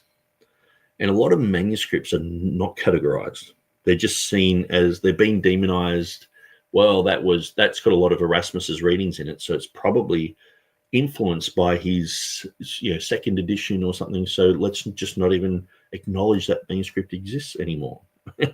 And so I'm checking back through some of these and trying to find images. And Born Again Christian Network says, I thought Byzantine was basically considered majority around the 6th century and TR based on Byzantine, but I'm not highly knowledgeable on this. So I guess the Textus Receptus is the Byzantine text, okay? But to me, it is the Byzantine text cleaned up. So it's, I guess it's like going to the cupboard and you find flour and you find some water and you find some sugar and you mix it all up and okay, we've got the Byzantine text there. But the Textus Receptus, it's more like going to the recipe book and going, they went to the garden and they got a little bit of sprinkling of this. They did this as well. They actually went to the shop and got some fresh cream and put it over the top of it. And that's, to me, the Textus Receptus is more studied. It's more looking at everything rather than just looking at the Greek. Get Gnome says, does Nick believe Sinaiticus to be a forgery? I gravitate toward it being a forgery. If it's not a forgery, I would agree with Dean Burgon that it's a very corrupt manuscript. Just like Vaticanus, it's like a standalone aberration of history. But apart from that, I think that whether you take it as a forgery or a genuine document, they are both faith statements, because someone has to put their faith in the fact that it is old just because someone said it's old. When we look at archaic Mark, that was considered a genuine manuscript up until recently when they found Prussian blue ink in it. They chemically tested it, found Prussian blue ink in it, and it's been proven as a forgery. And so I think this is where we should examine everything. We have the technology today to examine all these things. That's what we should be doing. It seems like people are putting the brakes on some of these tests. People don't want them to be tested, which to me is a sign that people are worried that if it's tested, it could be seen as a forgery. I know I've looked at the whole issue with Simonides. I mean, I've done programs with James Knapp Jr., Stephen Avery, where I'm sort of like the third guy in the corner. But my stance has always been we both take that by faith because we're not sure. We are just trusting in what scholars say about that it's old and all the rest of it, or that it's recent. We're just trusting in what people say. And I know some people know more about this, like say someone like Stephen Avery or who's that guy, David Daniels from Chick Publications. He's written about this. Other people, Jack Mormon, he wrote about this. He's passed away now. So some people know more about it, and so they can make other more informed decisions about what's happened. But to me, until they chemically test it, if you can deceive the aliens, if you can deceive a lot of the academy with archaic Mark, I think they can deceive people with Sinaiticus. And so that's where I would just cut through all this and go, let's test it. Now, if it proved to be old, it's like, cool, okay, well, let's deal with that. If it proved to be young, okay, we have to deal with those ramifications. But I would gravitate more towards, if I was a betting man, I would put my money on it being a modern day forgery done by Simonides. To me, Simonides it's one of those names which, if it wasn't for Sinaiticus, he would be a more prominent name, specifically with forgeries and things like that. Art forgeries and stuff like that are very common in the world. Simonides was doing manuscript forgeries. And so yeah, it's an interesting topic, and so I would just say that if I had the money to do so, I would pay for someone to go and test Sinaiticus, but maybe it's not in the best interest of a university or library to have their material tested, like the Museum of the Bible did with all their Dead Sea Scrolls, and they're all proven to be fakes in 2020. So that can cause people no longer come to see a manuscript. I remember David Cloud said when he went to see the manuscript, there was a busload of Jehovah's Witnesses going to see Sinaiticus, and he just thought to himself, that's like spiritual, like these people want to see this manuscript because that changed everything for them. Vaticanus and Sinaiticus with Westcott and Hort mashing them together, that changed. Like the Jehovah's Witnesses learn about this stuff, and they're like, now we don't have Jesus being God in our Bibles. It's quite amazing. So Calvin said, I'm not either at the Born Again Christian Network. I'm just starting to learn the basics. Have a long way to go, brother. I'll try and get through this as quickly as possible. Is Decker using New King James instead of the KJV to annoy anyone? I don't think so. I guess, that's probably just the one. I'm not even sure. He might even use TR Bibles, like a New King James. Calvin Tried with Fire has done a cursory investigation. Polycarp in 100 to 120 AD quotes the Textus Receptus Byzantine reading, Jesus has come in the flesh, for 1 John 4:3. That's very interesting. Calvin Tried with Fire, I've done a cursory investigation, but at the moment I have other things on my plate. Get Gnomed, modern versions remove John's unique parallelism. Okay, yes, very interesting. I really enjoyed your live stream last night, the Born Again Christian Network. A lot of different topics were covered, and Bryson seems to be very mature for a 17-year-old. So I'm not sure. I haven't looked at the Born Again Christian Network channel, so I'll have to check that out. I didn't even know there was a channel, actually. So I might be subscribed to it, but I'm not sure. Okay, so these guys are chatting about that.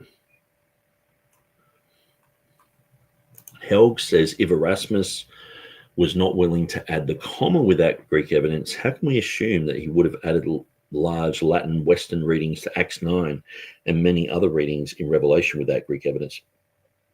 It's a contradiction in the critical text methodology, and a lot of majority text guys just swallow this, they say, oh, well, this scholar said this, and so they follow Jan Krans, they follow Henk de Jong, they follow these people in saying that, well, Erasmus said he back translated one tiny spot, he said it, and then that opens the floodgates to, oh, he did it everywhere. But it's like, well, he didn't do it with a comma.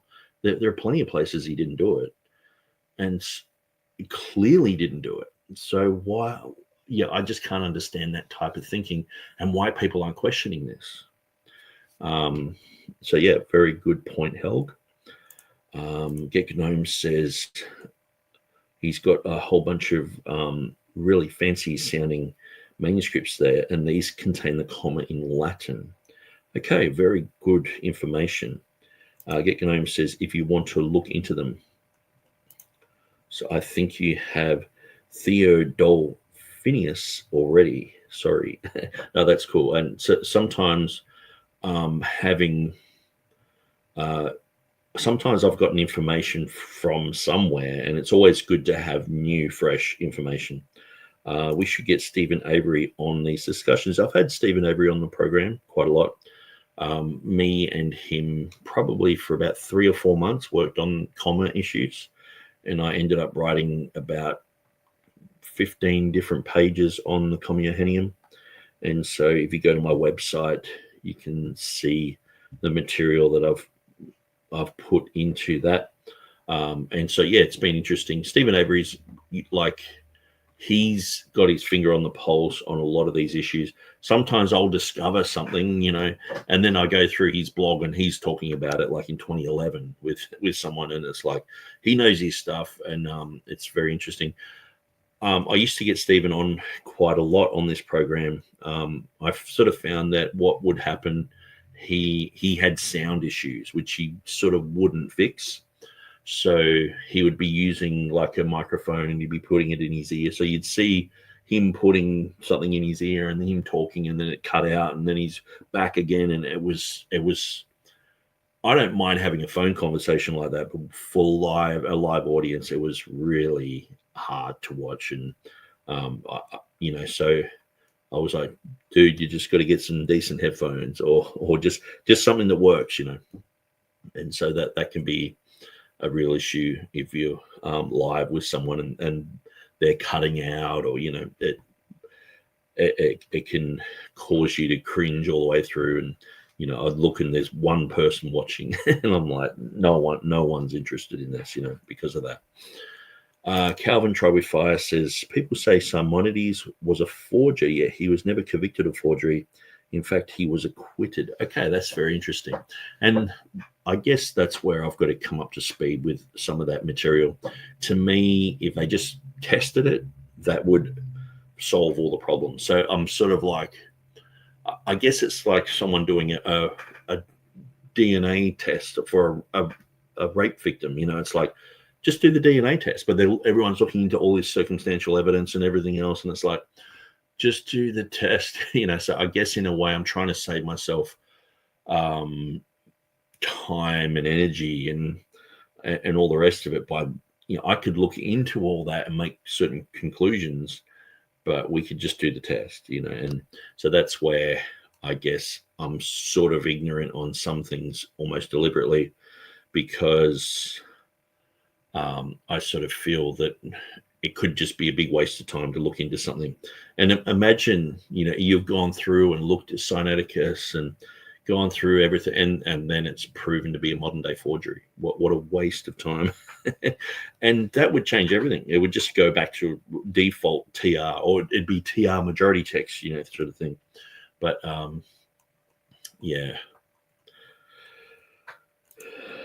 Calvin says, although I do understand that Simonides claimed to have written Sinaiticus. So Simonides also said that he had a 1st century manuscript of 1 John 5:7. This is amazing. I'm actually just going to go on my Facebook. Hopefully my bandwidth will last. Simonides.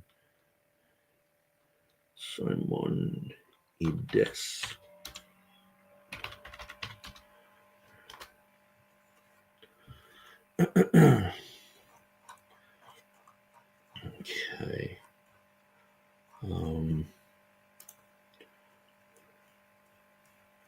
Simonides.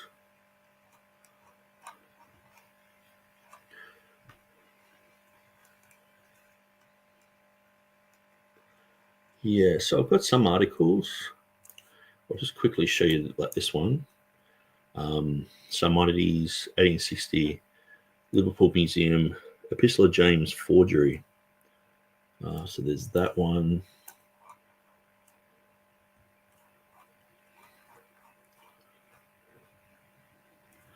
Here we go. Textus Receptus Academy in 2020, 1 John 5:7. So Simonides claimed to find a 1st century papyrus manuscript that contained 1 John 5:7-8. So Tregegels mocked the discovery. So maybe I can grab that. But what I'm going to do, firstly, rather than cut this short, I'm going to play some music and I'm going to quickly run off to the bathroom. So I will play some 3-minute music and I'll be back.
Okay.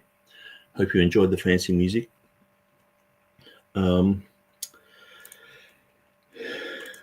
Geek Gnome said, this is nice music. Calvin says, every time I hear this start, it sounds like an old disco song that starts out with waka waka waka. Okay, I don't know that song. Maybe I do, but okay, so let's get into our next section. Well, actually, I was showing you this Simonides issue on the Textus Receptus Academy. And so yeah, I was asking where this papyrus is. So this was claimed to be a first century papyri of 1 John 5:7. So that's interesting. So what I might do, I might grab the link of that, paste it into here.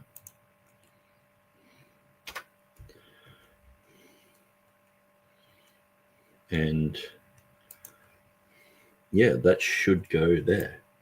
So anyway, I will shut this down and let's continue. Like the major variant at 223, the TR tradition is not consistent here either. So this is in 1 John 3:1. However, unlike 223, this variant is small by comparison. Occurring in many places throughout 1 John, textual variants concerning the personal pronouns abound, in large part because they look and sound similar. So I think this is the we or you, the us or we, the umus or emus issue.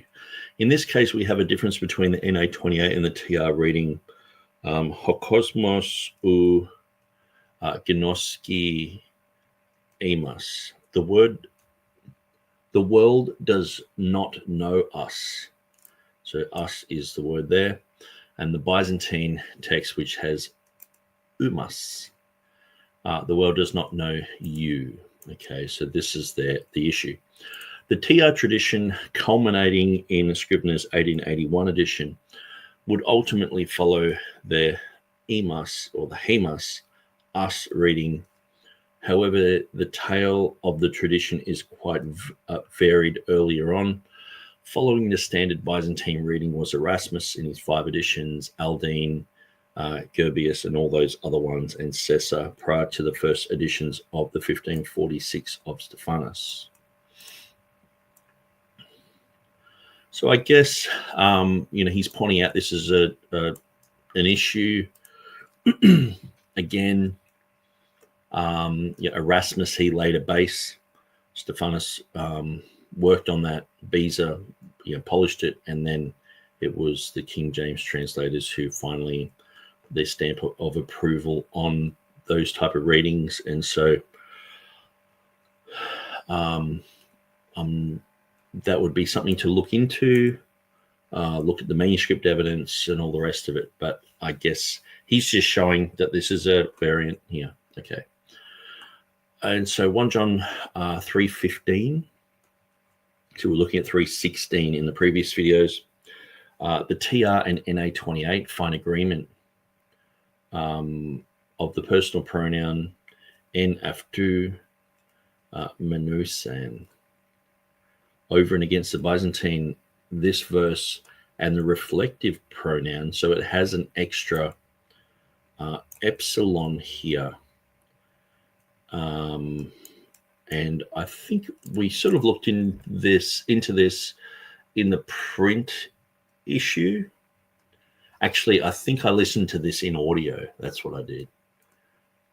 But when you listen in audio, it would say, find agreement in the personal pronoun, and then it would only just announce like 2 or 3 Greek letters. And it doesn't explain it. But the only difference here is the addition of one little letter underlined and epsilon.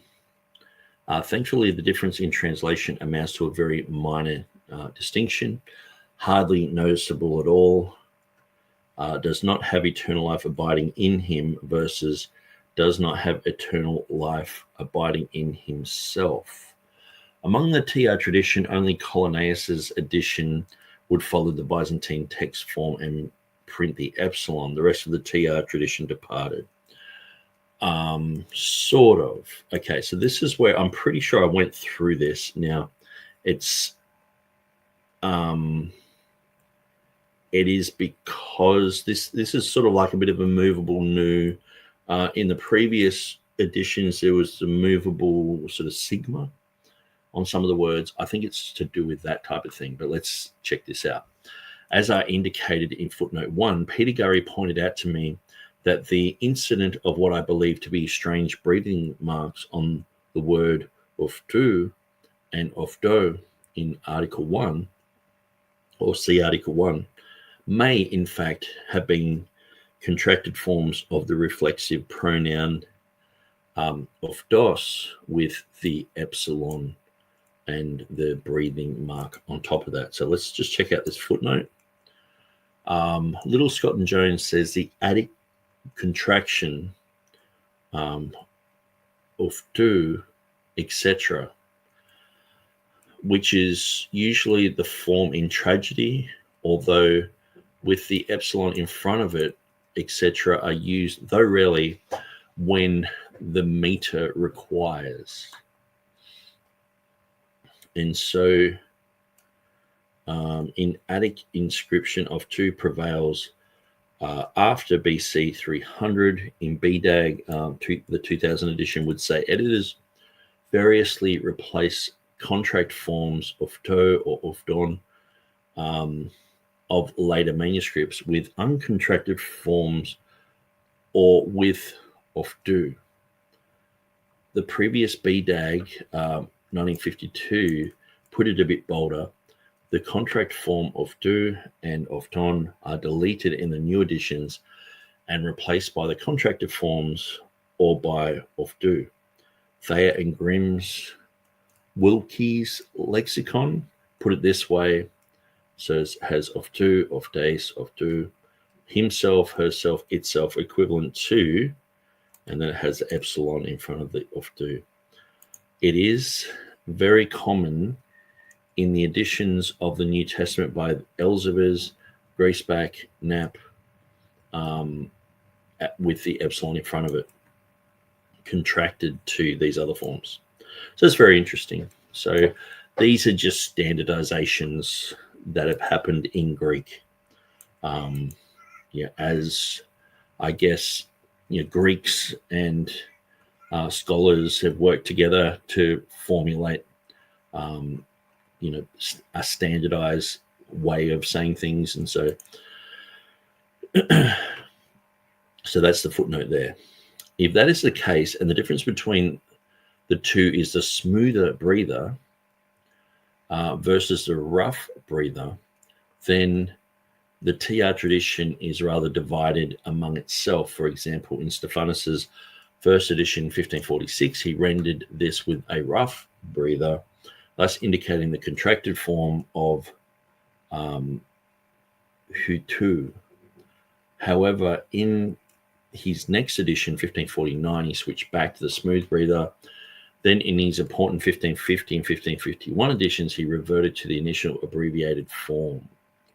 Okay, so I guess we were talking about this rough breathing and smooth breathing issue earlier. So I guess I think Timothy Decker's sort of like looking for people like Peter Gurry and others, and he's come across this issue with the epsilon in front of some of these,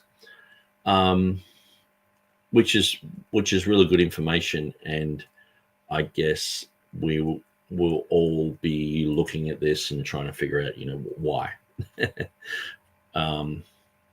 And when I'm copying from the Textus Receptus or from Stephanus and Beza and Erasmus into my website, oftentimes it's just a difference between a smooth breathing, rough breathing.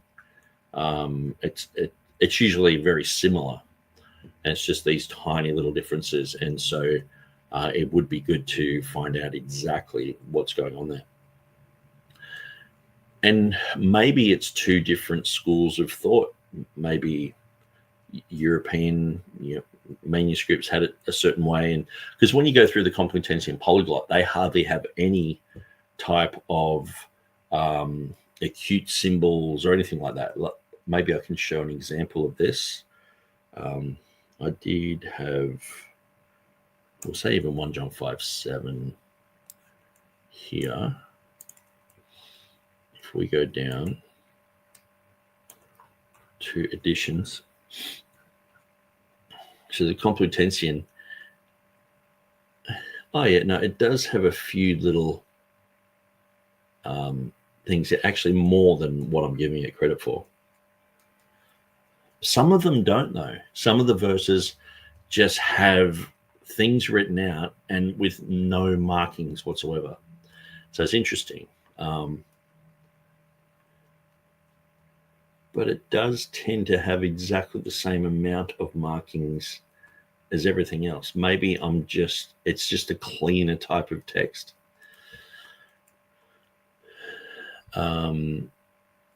So let's just look for maybe an issue.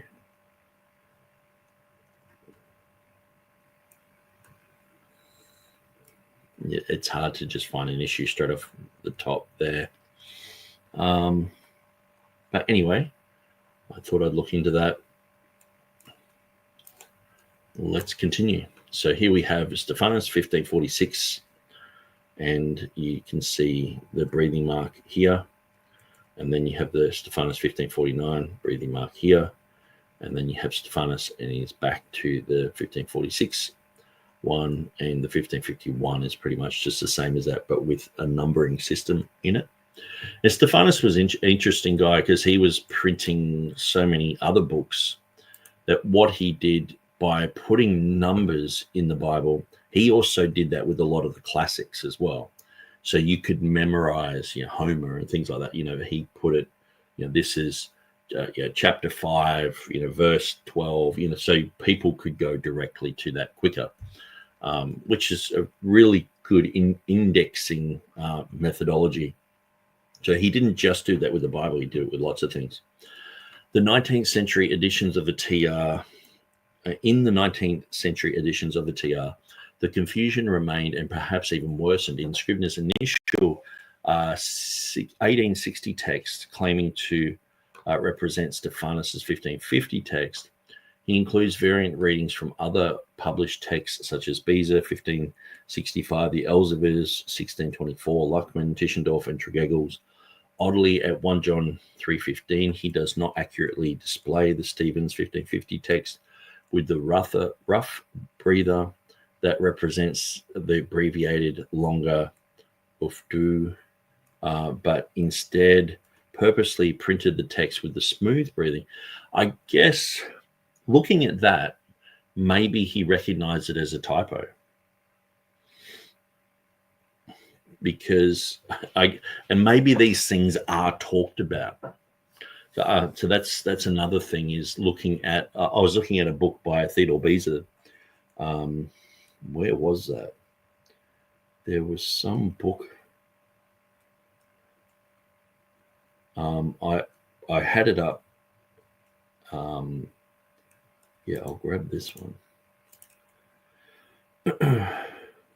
Yeah, this book here by Beza. He's responding to Castellionis, and I guess these are critiques about the New Testament. And this is early on in the piece. This is like 1563. So he talks about certain verses and things like that. So I guess the great thing is you can pull this up on your screen, and then you grab your phone with Google Lens and you hold it up and it can translate it directly. But I'll just try and find something with a bit of a heading on it. Maybe we'll go down a few pages.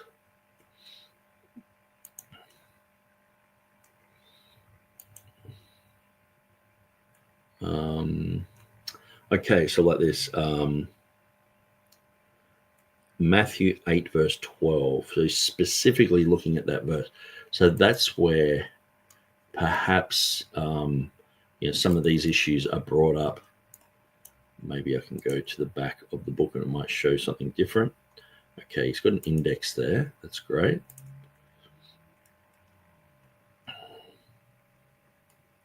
Okay, Hebrews 3:14. Actually, Hebrews 3:16 would be an interesting one to look at. 9. Okay, so he's not going there. Hebrews 13. Okay, let's go a little bit further down.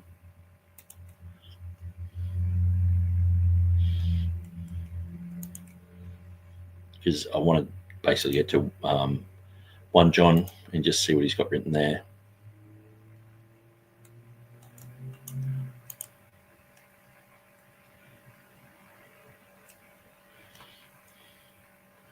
On Peter. Okay, let's go a little bit further. Okay, 2 Peter.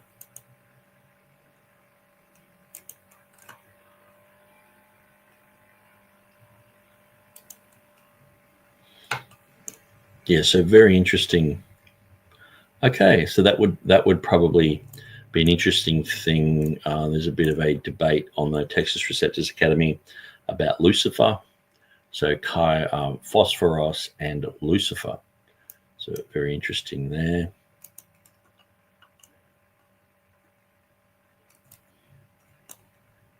Okay.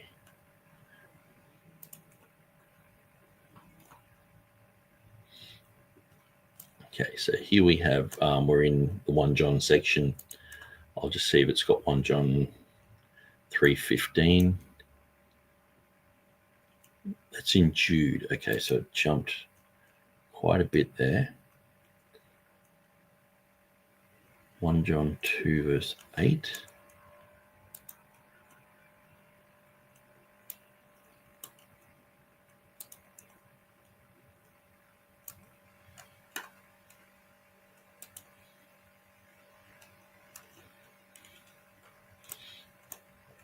Okay, 1 John 2, verse 5. And so, yeah. So I guess, a book like that can have, I guess he would be expecting scholars to have read that. That probably became a lot of his annotations. So it's very interesting. Anyway, I'm sort of rabbit trailing. So let's continue. Where was I? So it doesn't display accurately the issues. So Scrivener did say in the preface that he would replace the rough breathers for smooth breathers of Ufto and Uto. So he's mentioned that he's going to do that, and I guess that could have been a common issue in printing, perhaps. And so can we blame these guys for having printers that couldn't do that in every place, that made mistakes? I guess it's an interesting thing, but maybe it was intentional. So I guess we're just got to figure that out. Okay, so Scrivener did list among the variants the longer Yoftu of Ruckman and Tischendorf.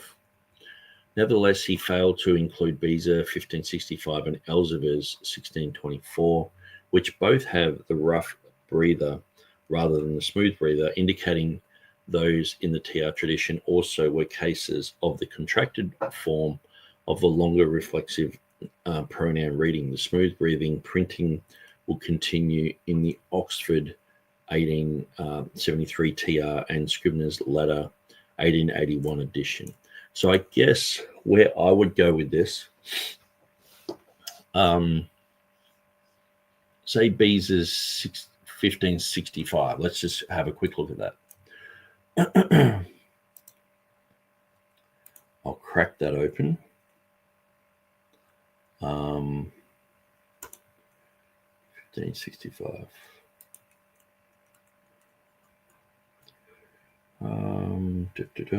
Here.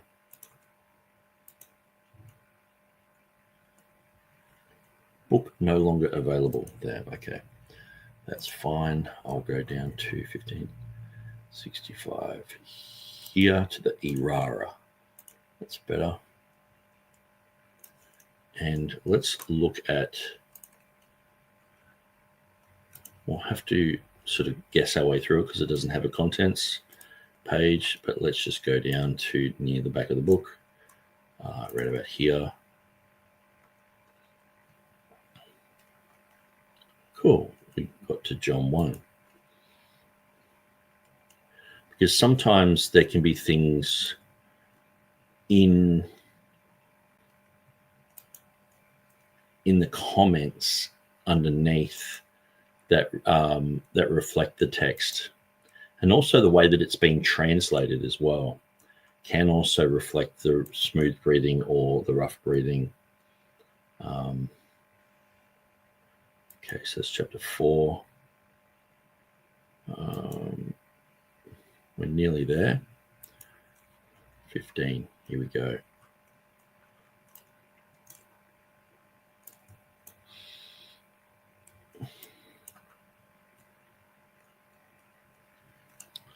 Okay, so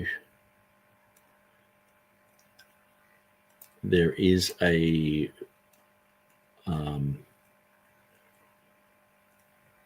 breathing mark here.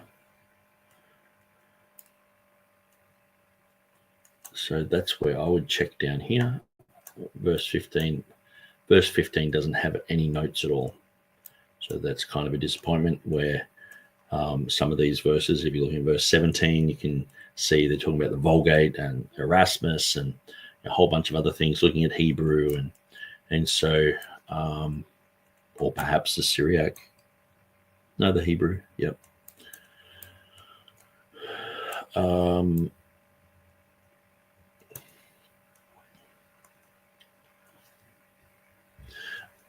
Yeah. So I'm guessing what I would do is I would look at all the Latin editions and see if there's any change, or else it would be considered probably a typo.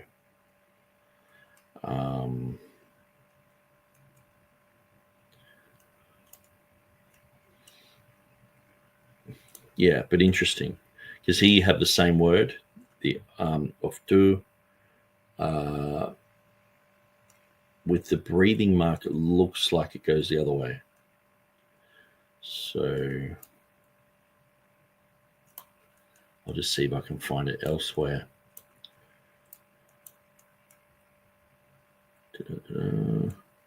Here we go, the off do, with a bit of a ligature there, but it's still, oh no, that's a different, that's not the dative. That's not the dative. Not the dative. Anyway, we will continue on. So to which reading should the TR adherent cling? The personal pronoun or the reflexive pronoun? I'm not entirely sure. Scrivener would know. But I am absolutely 100% positive that the King James translators knew. And so that's what really matters. Like Scrivener, even though he's a smart guy, like to me, he was probably one of the best guys of the Westcott and Hort Committee. You know, his scholarship is just not up there. And I've seen some of his work and found it to be just flawed, just based on logic and based on sometimes him not just seeing a typo right in front of his eyes. One of his 190 issues that he has in his Greek New Testament is just based on a typo of Beza. It's like, well, or it's not even a typo. It's just that the breathing mark is, there's a line, a marginal line, and it's in the marginal line, and you can see it, but he said it's not there, where you can clearly see it. And it's like, well, obviously there's something missing there. Either his eyesight was going wrong, or, you know, but to have that as a major thing, And some of his Latin information on the back of his edition is just simply wrong. So, I wouldn't expect someone like, Lancelot Andrews or Henry Saville or Miles Smith to make those type of basic sort of errors. But I do expect it when I look at Scrivener's work. I'm like, okay, where are the errors? I look for them. So the TR tradition did, after all, switch back and forth. As it happened, there was even confusion among some Greek manuscripts over this very matter, as demonstrated by scribal correction. According to the ECM apparatus, there are 3 minuscules that correct from the shorter auto to the longer yuto, and it's got these manuscripts here. A 12th century minuscule had the shorter reading, but a corrector is believed to have added a clear and dark rough breathing mark to demonstrate the contracted reading of the longer utu with the epsilon in front of it. So we would have that here. Oh no, so that's an N of 2.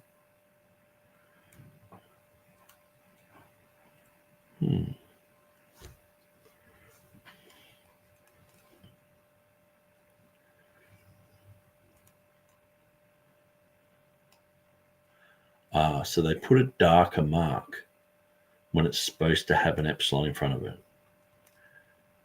Okay, that's interesting.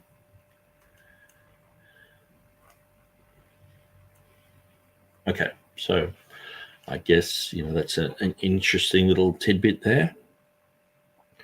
Deciding which variant is no easy task. The manuscript data is quite a bit evenly split.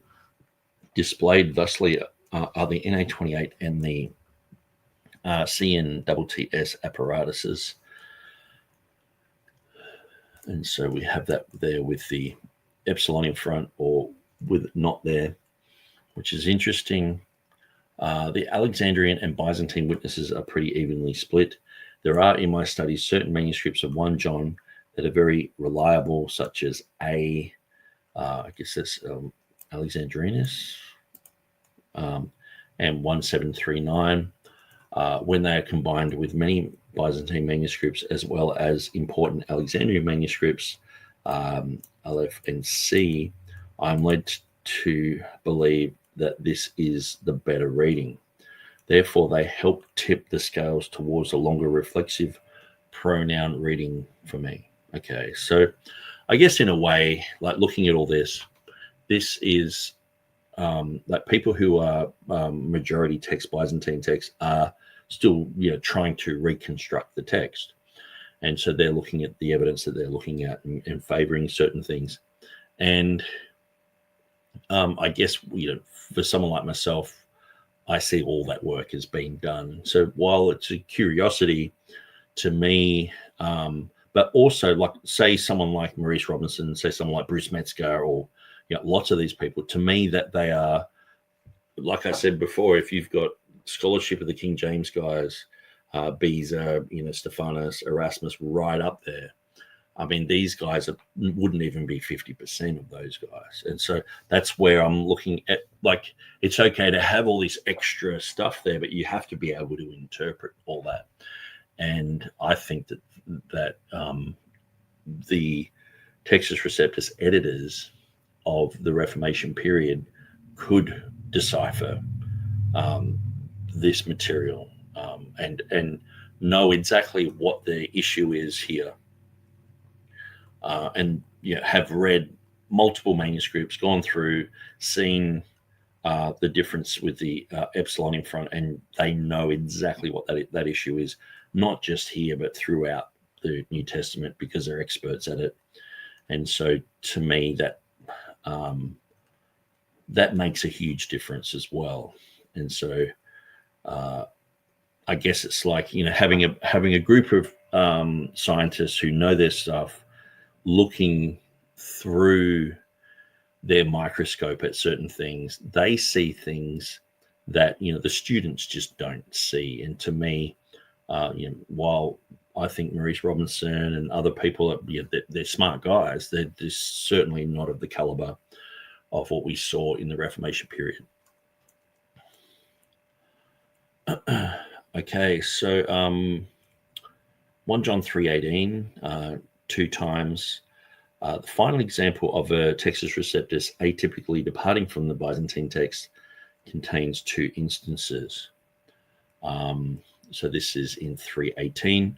So we see the Robinson-Pierpont Byzantine text platform. Just looking for the issue there. Okay, so it's got the mu there. So Technia mu, so it's like little children of mine.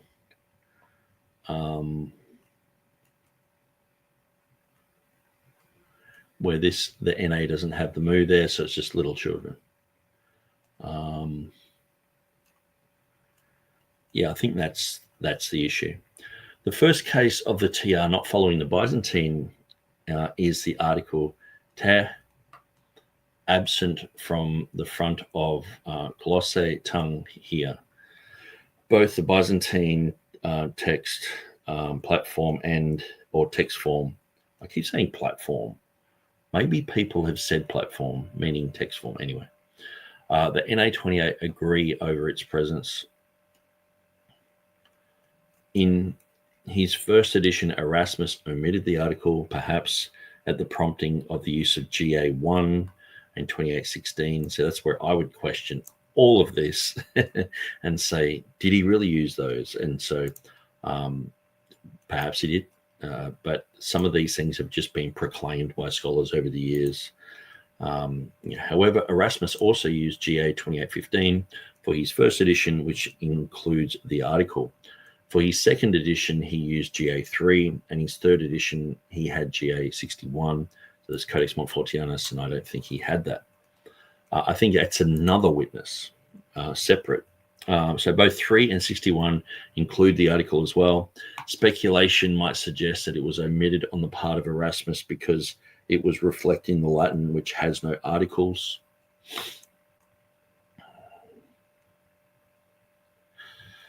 And continued thereafter. This seems to be suggested from Beza's annotations, although he doesn't take up the matter of the article at all. He gives no hint of an awareness of the variant, but simply repeats the Latin phrasing. Nevertheless, while the TR departs from the Byzantine text form, it's not in bad company, as the ECM includes some 42 manuscripts, including 01, Aleph Sinaiticus, and 33 that also omit it. A more significant departure from the Byzantine text at 1 John 3:18 is the Textus Receptus omission of the preposition "and" in, represented in both the NA28 and the Robinson-Pierpont Byzantine text form. As before, the omission is fairly well attested. The ECM lists some 49 Byzantine manuscripts. However, there is not the same weight of manuscripts in the prior omission. Indeed, of all the manuscripts Erasmus would consult, only GA1 omits the preposition.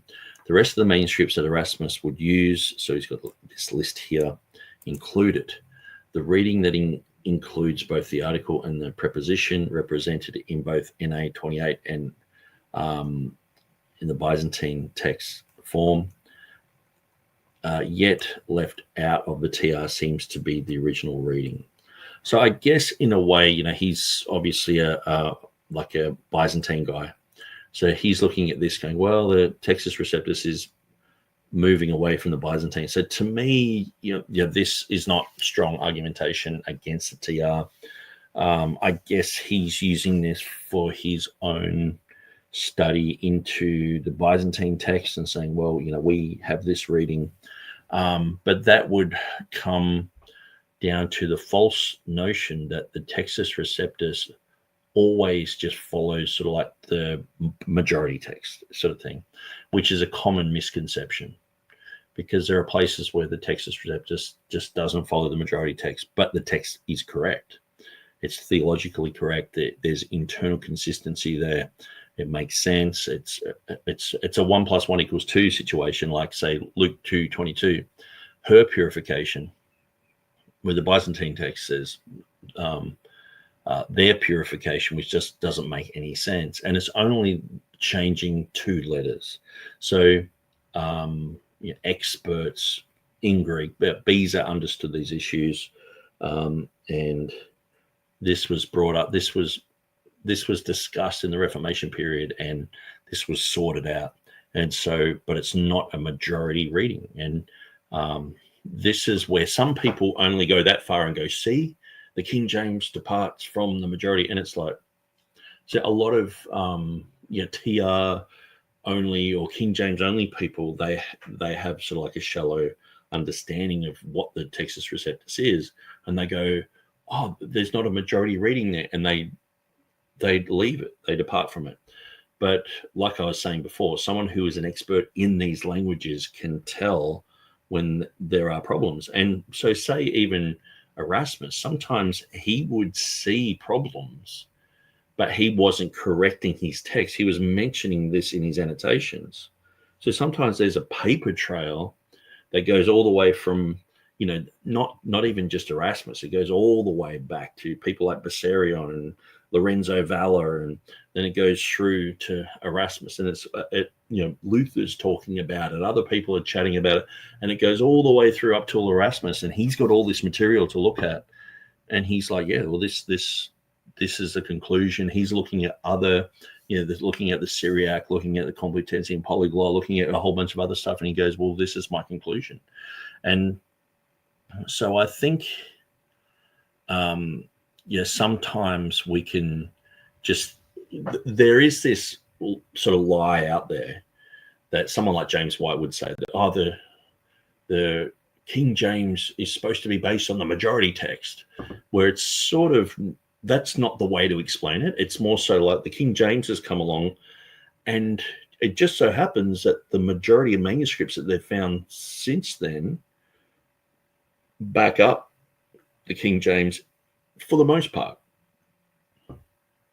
And that's a good stat and a good figure to have. But they twist it around and say, oh, well, wherever it departs, wherever it's not a majority reading, that means it's wrong and it's a mistranslation. It should be changed and all this sort of stuff. And it's like, and that can leak into the majority text guys, where they're just sort of going, hey, we counted 100 manuscripts here, you're wrong. And so that's what I would sort of see here. It's just sort of, okay, we got these many manuscripts, these other ones have this many manuscripts, but I don't think there's this clean accounting system from the Reformation till today of how many manuscripts we've had. And this is not taking into consideration Latin, early church writings. Because the thing is, I just said, we go back to like Bessarion, go back to Valla, then Erasmus. I mean, we could go back to Jerome. We can go back to, and that's what Erasmus did. These guys went right back to the early stages of the church and looked at what they were arguing about. Look at what Origen, because sometimes these guys have 10 pages of one verse, and they're talking about this guy wants to omit it, this guy wants this word out. There are other manuscripts with this phrase in it. This has this and this has that. And sometimes they're arguing something and they're wrong or they're right or whatever. And it's like, but they're talking about all these data and details that we've got to take into consideration, but we can only take that into consideration when it's translated for us and put on a silver platter in front of us, where Erasmus, Stephanus Beza, Valla, Bessarion, these guys could just look at these things and read it like we read the morning newspaper. Summary of part 3. The TR tradition was not beholden to the Byzantine text. It followed it primarily because the manuscripts that Erasmus had available to him. So that's the thing. Erasmus only had 6 manuscripts. And that's why during this, I'm questioning, was that manuscript really used by Erasmus? Have you done your own homework into this, or are you just trusting someone somewhere who has a list? And that's what James White's done for years. Erasmus only has 6 manuscripts. And then when you press him, well, between 6 and 12, it's like, well, that's a big difference, James. Well, why 12?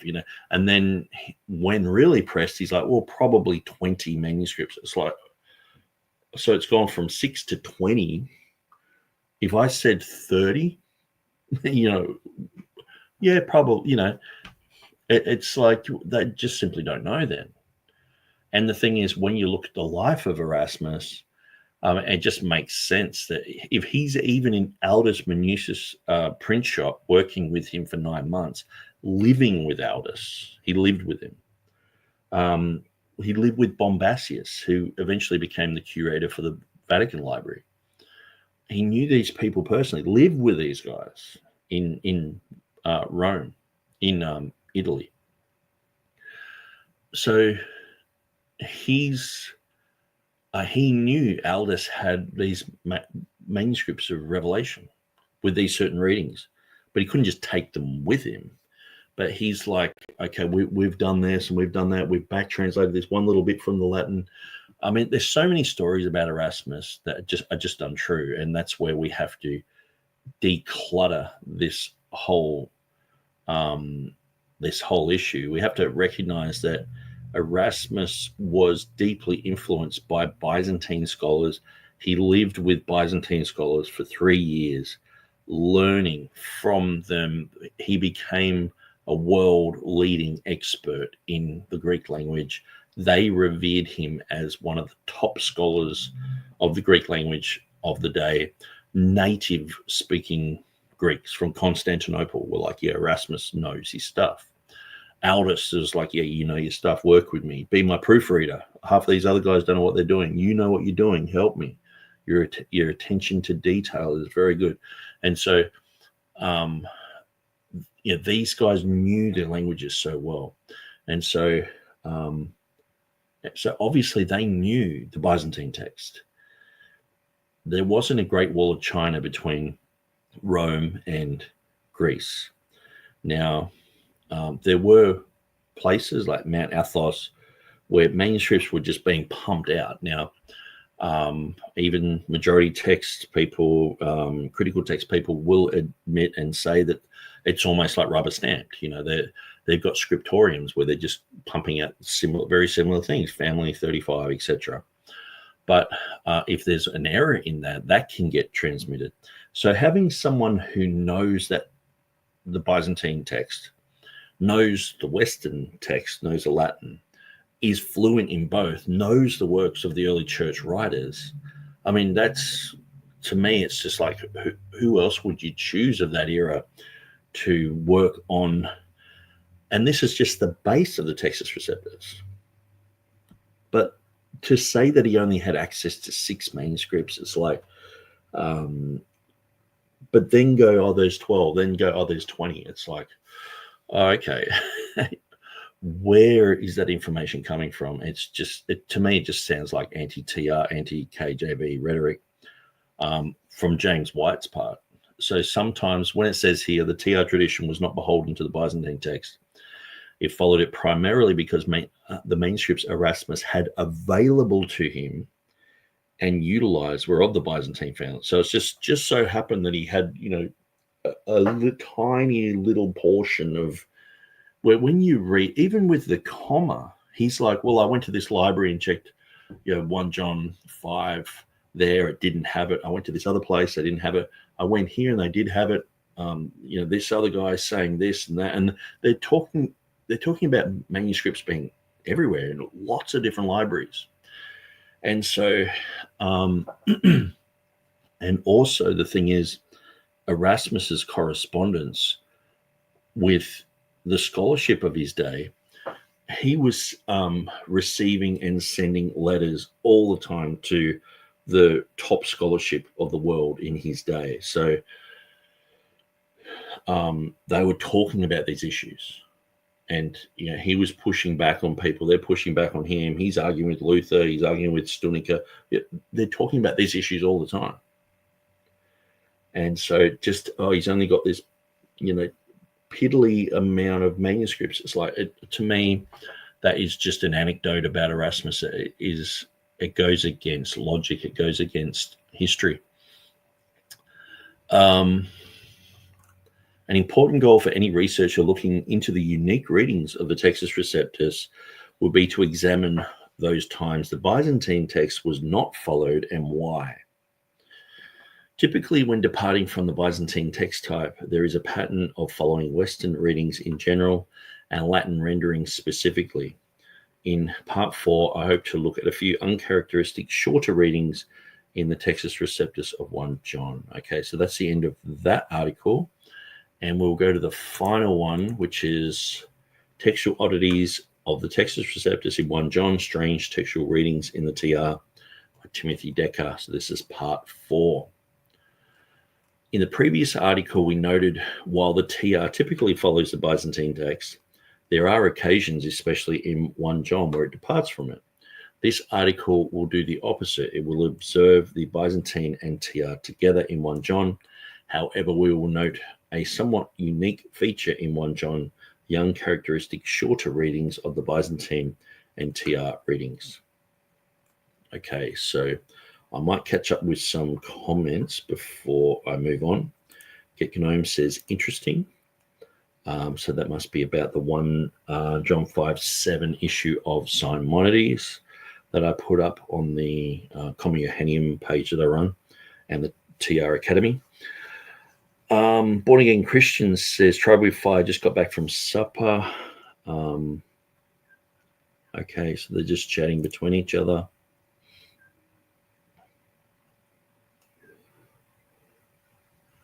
And yeah, so a few people coming and going. Let's see if we can finish this. Uncharacteristic shorter readings. The Byzantine text form and the Textus Receptus tradition are known for having the longer and sometimes conflated readings. And I think conflated that's an accusation that Westcott and Hort made against the Textus Receptus, which I think has been thoroughly discredited.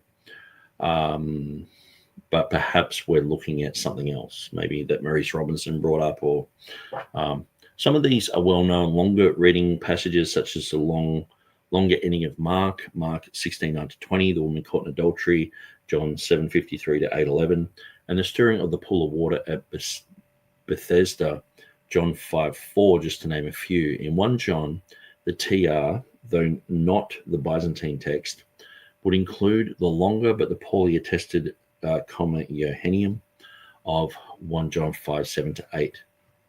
And so poorly attested, yes, in Greek, but in Latin, it's 90% of the Latin. And it's very well quoted in the early church period. So let's go to this footnote. For an excellent overview of the manuscripts that contain the Comma Johanneum, see Elijah Hixson, the Greek manuscripts of the Comma Johanneum, 1 John 5:7, Evangelical Textual Criticism blog, and it has the link there. Okay. However, there are at least 3 occurrences in 1 John where the TR uncharacteristically follows the shorter reading, and each time it seems to be a mistake. What is more, some of these shorter readings can prove to be interpretively devastating. Okay, so let's have a look. 1 John 2:4. We begin with a rather inconsequential omission at 2:4 that is nevertheless a shorter reading and uncharacteristic for the TR. And here I don't mean that it is uncharacteristic only because it is a shorter reading. It is also uncharacteristic because the word missing in the TR at 2:4 hoti, when introducing a quotation, is present throughout the rest of 1 John when introducing a quotation. Okay, so here we have the hoti here, underlined, and it's not in the general Scrivener edition here. So hologon and hoti. For example, 1 John 1:6, 8, and 10 are all hypothetical scenarios prefaced with the same phrase, if we say that, hoti, we, and so it has in epumen oti, first person plural verb.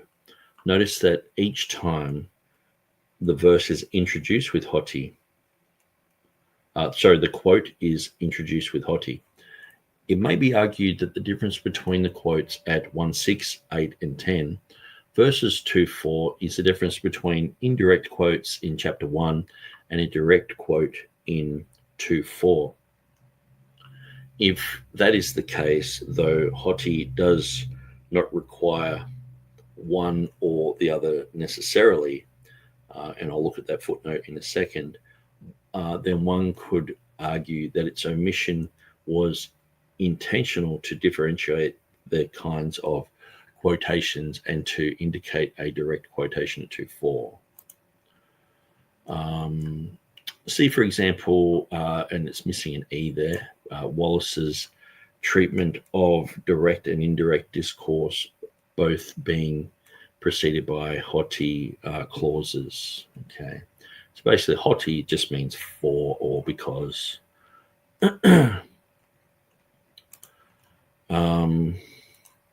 Okay. On the other hand, 1 John 4:20, if someone says, I love God and hates his brother, he is a liar. So the New King James Version says that, is unquestionably a direct quotation, just as our disputed text in 1 John 2:4. Yet that direct quote is introduced with hoti. Okay. So if someone says, I love God without any textual variant, further, if we consider 1 John 4:15 to be a spoken confession, Jesus is the Son of God, then it could also be included as a direct quotation introduced with hoti. Whosoever confesses that Jesus is the Son of God, God abides in him and he in God, New King James Version. Therefore, it is normal for the TR to introduce a quote in 1 John with the inclusion of hoti.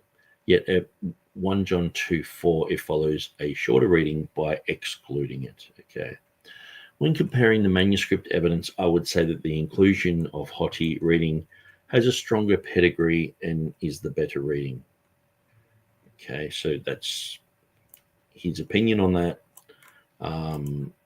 And so I'd go with the scholarship of Beza and the King James Version translators as well. The CNTTS apparatus, along with the NA28 in brackets, were not included, provides the following. Okay, so inclusion is this, exclusion is that. So sort of 6 of one, half a dozen of the other. It's like, okay. So the ECM adds more than 50 other minuscules for the inclusion and longer reading not cited in the CNTTS apparatus. It's got a whole bunch of numbers here. 3 of these are corrections, all from the 10th of the 11th century, indicating that it would have been very easy to skip the word as it is not grammatically necessary, and the ligatures of the surrounding words are very similar to one another. Okay, so so here we have, looks like it's there. It's supposed to be an inclusion, the hoti here. The corrector reading of hoti. So that's in GA 424.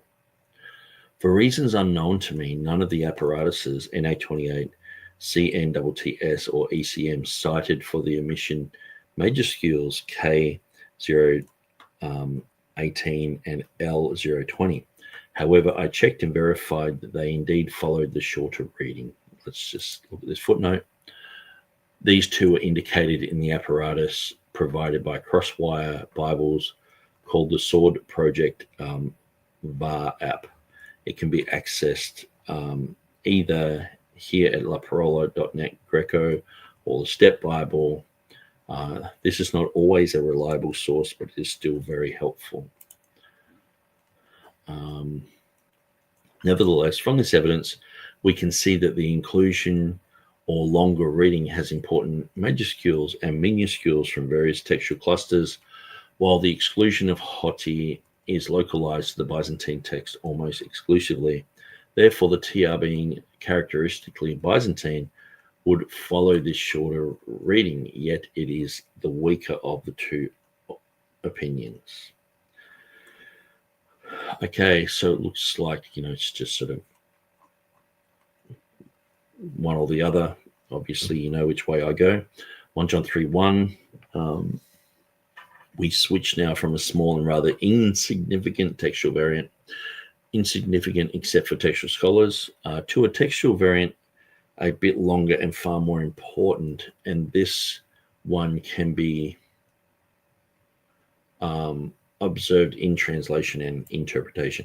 Now, I know sometimes when I'm reading, I'll say we switch now from a small, and sometimes I might say to a small. I'm just, because I'm 3 hours into this and I'm just talking the whole time, instead of like watching a video and commenting on it, which is so much easier. But sorry if I do speakos like that all the way through.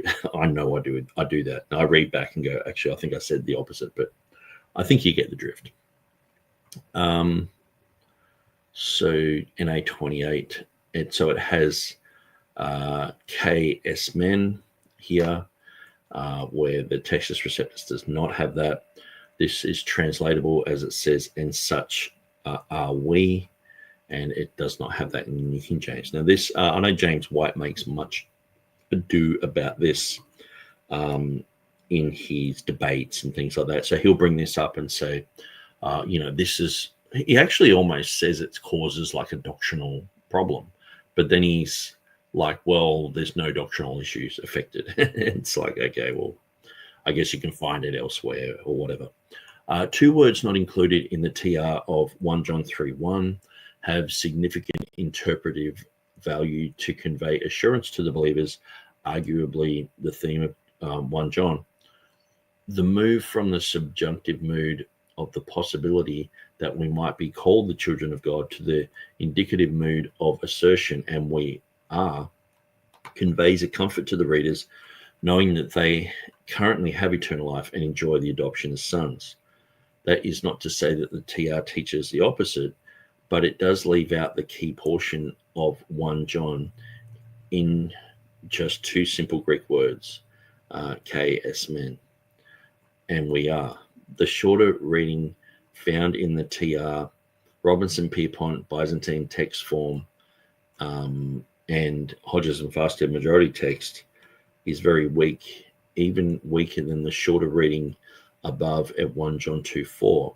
To be as extensive as possible, I'll use the text on text word series, which counts the manuscripts excluding the two-word expression at 431, mostly Byzantine minuscules, to 74 manuscripts that include it in some form. I'll look at the footnote here. So that's Kurt Ahlen's material. Those manuscripts that include the longer reading, though in the minority from a numerical standpoint, are nevertheless fairly overwhelming. ACM and CNTTS list the following, so you can read that there. Additionally, the longer reading also has the support of nearly all the Latin witnesses, both the Old Latin and many Vulgate manuscripts, Syriac, Coptic, and other ancient translations. So it's interesting that he's going this route, where it doesn't seem like he was going that route for really anything else. And oftentimes the Byzantine text can have support like this, or might not have support like that. So, but oftentimes it's not mentioned in a Byzantine setting. In someone trying to defend the Byzantine text, usually they're not going to the Coptic and other things. So it also has a stronger support from the church fathers, such as Justin, Augustine Bede, and Theo Phylact. The point being, this longer reading is geographically diverse, represented in the Byzantine, Western, and Alexandrian textual clusters, and continues a stable transmissional history. Indeed, some of the longer readings overlap in the same minuscules for both 1 John 2:4 and 3:1. So let's look at number 5 there.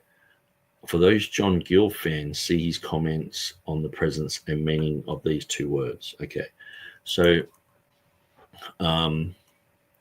so I guess this information seems to have been, because I guess James White's talked about it, so it's probably been answered against like James White. So it does seem like there's a tiny little bit more information going a little bit deeper and sort of saying, well, it's backed up by this and by that, and which is quite interesting because like James White will just, like the last 12 verses of Mark will be deleted, and he'll usually just talk about those two manuscripts and that's it, But then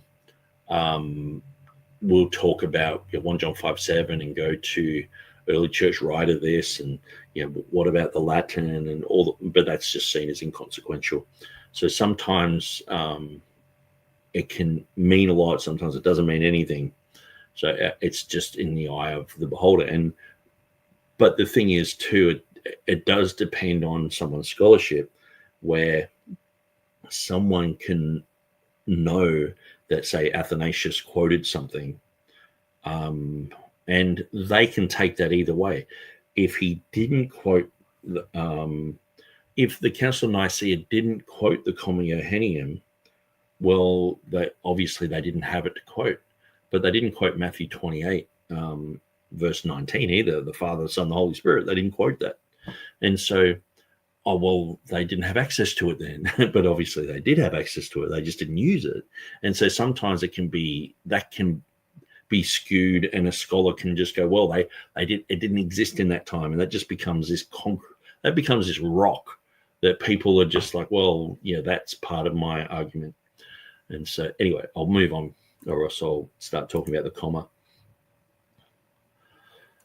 On the other hand, the shorter reading is exclusively late and restricted to the Byzantine text. This is why it appears on the Robinson Pierpont Byzantine and Hodgson Fasted majority text platforms. This is also why the TR follows this shorter reading, as it typically follows the majority Byzantine reading.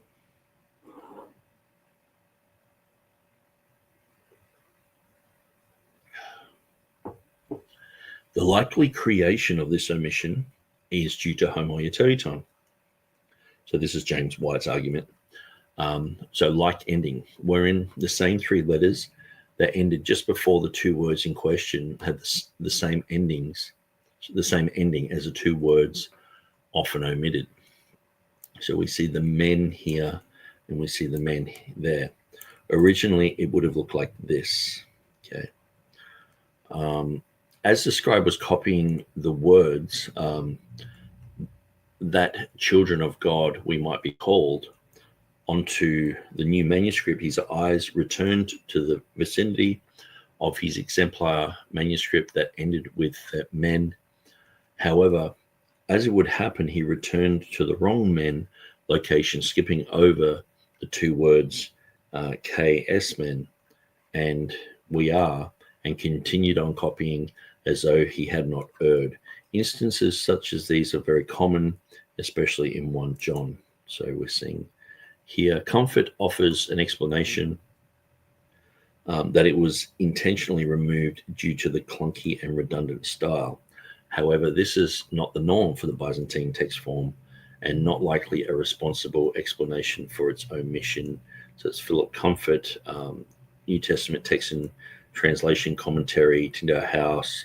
Metzger offers either accidental omission, as explained above, or intentional omission as Comfort as possible solutions. That's Bruce Metzger, Textual Commentary, and that is a second edition, 1994.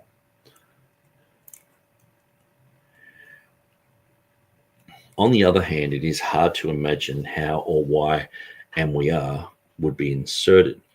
One scenario is that it began as a marginal note of praise that a latter scribe, erring on the side of caution, included in the text just in case it was meant to be part of the original, but this is only hypothetical. So where would I go with that one? Okay, so I would probably, firstly, I would look at who's saying what about that. So it could possibly go back to Jan Kranz. James White's probably written about it in his book. Maybe The Plea for Reason, the King James Only Controversy book by Carson. Maybe he talks about that as well. So I'd find out what everyone's saying about it. Then I would go back to the annotations of Erasmus and Beza, look at all the editions, etc., and follow that through. Maybe I've actually written something on it. As I'm thinking about it, I'm thinking, well, I should do that. But then sometimes I've actually already done it, or at least copied like an article that has information that can lead someone to a certain conclusion. So that is 3-1. Yes, there's definitely the one that James White brings up all the time. So let's just see.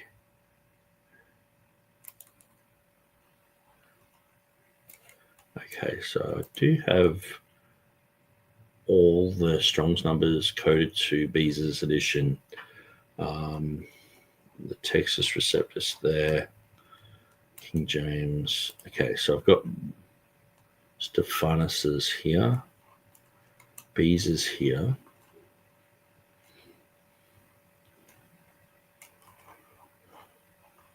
Scrivener's, other Greek.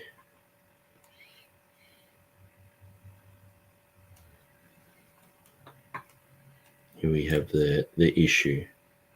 The K. Esman. So it's not in the Greek Orthodox Church edition, but it is in Nestle. Okay.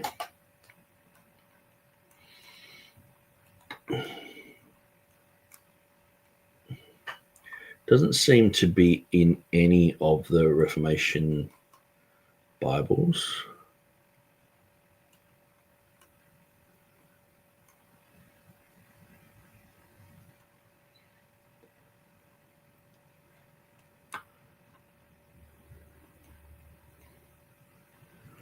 So 1851, the Murdoch translation seems to be one of the first ones that put it in.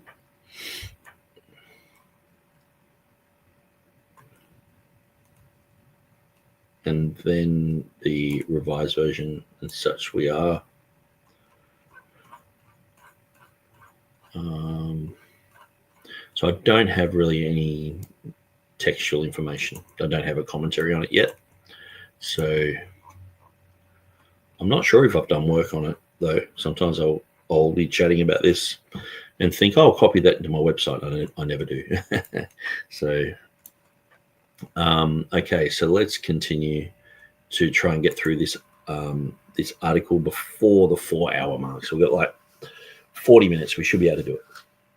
The rare and elusive. So, yeah, what would I do with that? Well, obviously, I would just study it like I study everything else. And, yeah, look at the scenario, look at why Erasmus didn't have it, if he even talks about it, or who talks about this. Sometimes it can just be something that is mentioned that's from some sort of commentary or something like that. So, yeah, I would just have to know more about that. The rare and elusive shorter and non-Byzantine TR readings, 1 John 4:16. This last example is another one-word omission found in the Textus Receptus. However, it is not a Byzantine reading. Therefore, this variant could also be listed in the previous article as the TR departing from the Byzantine, or here as being the shorter reading. In that way, this rendering of the Textus Receptus at 1 John 4:16 is doubly odd, as it is both the shorter reading and does not follow the Byzantine text. So I think the whole thing of the shorter reading, the whole concept, I think it was Bengal came up with the concept of, the shorter reading. And then now that's sort of become a bit of a canon rule when you're doing text criticism, it's like, we'll just choose a shorter reading that makes more sense, sort of thing. But sometimes a shorter reading is a dumb reading, and then they don't omit it. Hey, they don't make it the shorter reading, and so they go with a longer reading.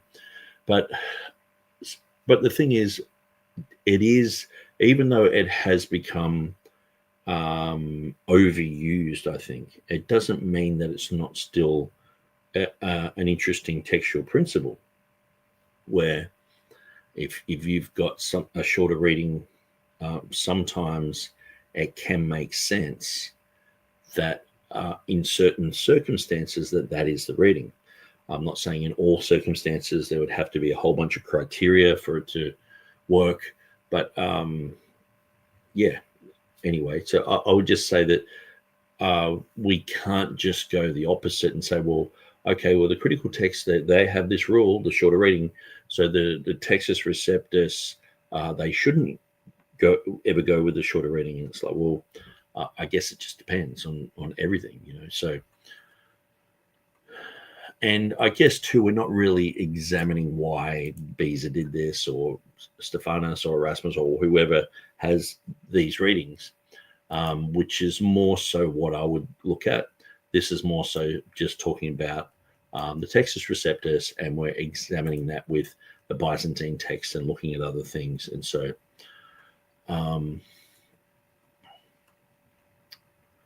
so in this way, this rendering of the TR at 1 John 4:16 is doubly odd. It is both a shorter reading and does not follow the Byzantine text. So, so it has mene here, and God abides in him, or it just says here, and God in him. God is love, and he who abides in love abides in God, and God in him, where here it has God is love, and the one who abides in love abides in God, and God abides in him. Okay. So it looks like the word is sort of doubled up. We have it here and here. So perhaps it was just an error, parablipsis type of thing. But, let's see what Timothy says about this. The shorter reading here is the omission of the final word, many, remains or abides, as a difference in translation indicates the verb can either be stated or implied, but the meaning is the same, and perhaps this is why the less redundant reading of the Textus Receptus, which excludes the verb many, is the cleaner of the two, and yet there are times when the TR renders the more redundant and repeated readings, such as 1 John 4:2-3. So we have Christon en Saki ele luthota. Okay, so it says the same thing there. Okay. But then it's got it here, and it's omitted in 1 John 4:3. So it's he who confesses that Jesus is come in the flesh. So the NASB has Christ has come in the flesh. Here it has Christ has come in the flesh, but then it says again, Christ has come in the flesh. So it mentions it down here. So scribal error is very unlikely to be the cause of the one-word exclusion of 1 John 4:16, but the TR would make intrinsic probability inconsistent. That is, if we follow the TR, it seems the author of 1 John, whom I believe is the Apostle John, was inconsistent in his repeating redundant words. However, this inconsistency is removed had the TR followed the longer Byzantine reading in both places. As it happens, I believe the longer and redundant reading of both 1 John 4:3 and 4:16 has the better external support. It also fits with the Johannine style, rife with redundant expressions. Here we will focus our attention to 4:16 and the longer reading. Okay, so he's going to go into the details here. The Byzantine text is divided at this point, therefore the Byzantine text platform, the Byzantine text form and the majority text form would rely upon internal evidence in order to decide upon the longer reading. Leaving off the final verb may have been in keeping with the very similar phrasing at the end of 1 John 4:15. So here we have the many here and the many there. God abides in him and he in God, when compared to the end of 4:16. Literally, the one abiding in love abides in God and God abides in him. In that case, just as the final verb is left unstated and implied in verse 15, it could have been omitted either accidentally because of the memory of the verse prior, or purposely, as it was not necessarily fitting John's style, just one verse prior. Or it could be just as likely that a scribe would purposely omit a redundant verb, being the parent copy was incorrect, believing the parent copy was incorrect, due to the fact that the previous verse, verse 15, left the verb unstated and implied. However, for a scribe to insert the verb at the end of verse 16, but not at the end of verse 15, seems highly unlikely. And while there is no manuscript evidence for a longer reading at verse 15, for example, there is no variant that includes a stated verb, the pedigree of the longer reading at the end of verse 16 is quite strong, and then he's got a list there. The support for the longer reading has widespread testimony, being represented early and later in both Alexandrian and Byzantine manuscripts. Interestingly, GA1 was one of the manuscripts Erasmus would use for his initial TR edition. I'd questioned that, but perhaps he did. And while it included the longer many reading, Erasmus did not. On the one hand, the Complutensian Polyglot was the only edition among the TR tradition to include it. A rare papyri find of 1 John might lend aid. Papyri 9, P9, a 4th century papyrus, may or may not include the final verb many.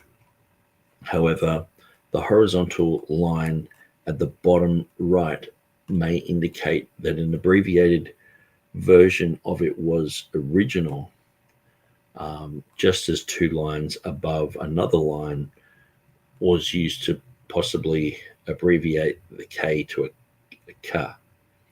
The third abbreviated horizontal line, counting from the bottom, is a nomen sacrum for Christ. Okay, so here we have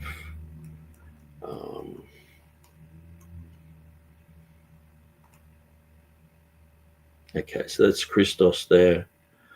So he's saying horizontal line at the bottom may indicate that it's abbreviated version of the original. It's got a horizontal line here. Okay. So I guess that's where, the manuscript nerds will grab that and look at that one. Looks interesting that they've written 200 and H2 there in the manuscript.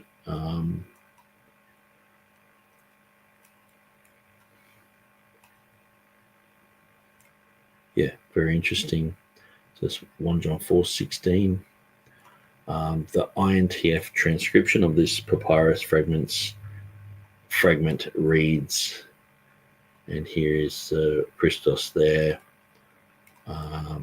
This is the issue here, and this is the menon there.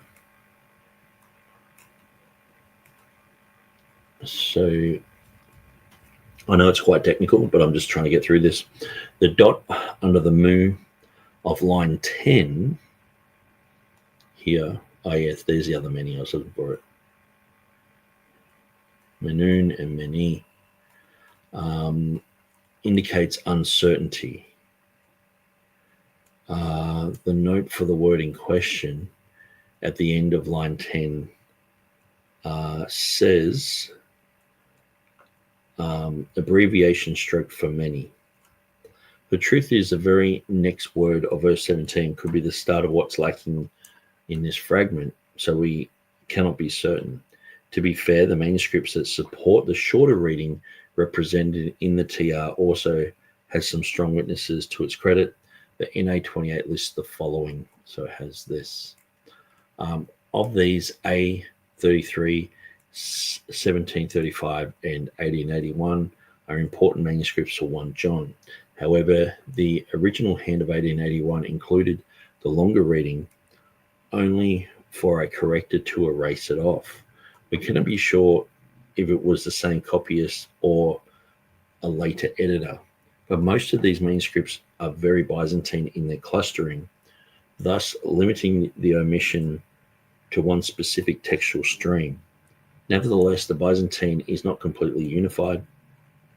The Robinson-Pierpont Byzantine text indicates in the margin of their text, until a full transcription of the minuscule manuscripts of 1 John are completed, exact numbers are difficult to come by without individually inspecting each one. And so that's what I was saying earlier.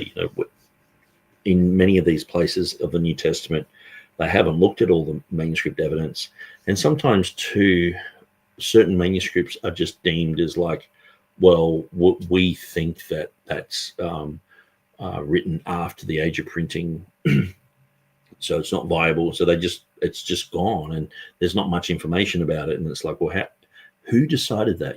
Sort of thing.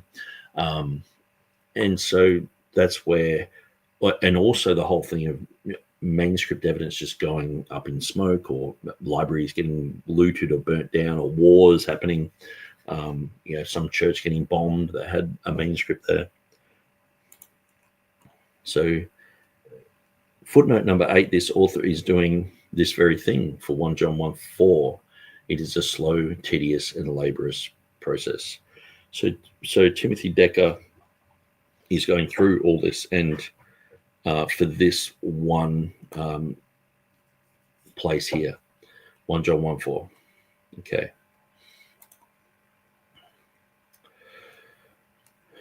There are some notable manuscripts not yet mentioned. Codex Sinaiticus 01 Aleph was not included in the ECM's initial list because of its strange spelling of the verb menai as meni, making it impossible to discern if the present tense form of meni was meant over GA 330's future tense meni. This spelling is most limited to the 3 occurrences in 4, 15, and 16. Yes, I checked them all in 1 John. 1 John 2:6 has menin instead of menin. 2:27 has the imperative form, which does not fit. Menete instead of the indicative meneti. The spelling is correct at 2:10, 14, 17, 24, 27, 3, 9, 14, 17, 24, 2 times, and 4:12.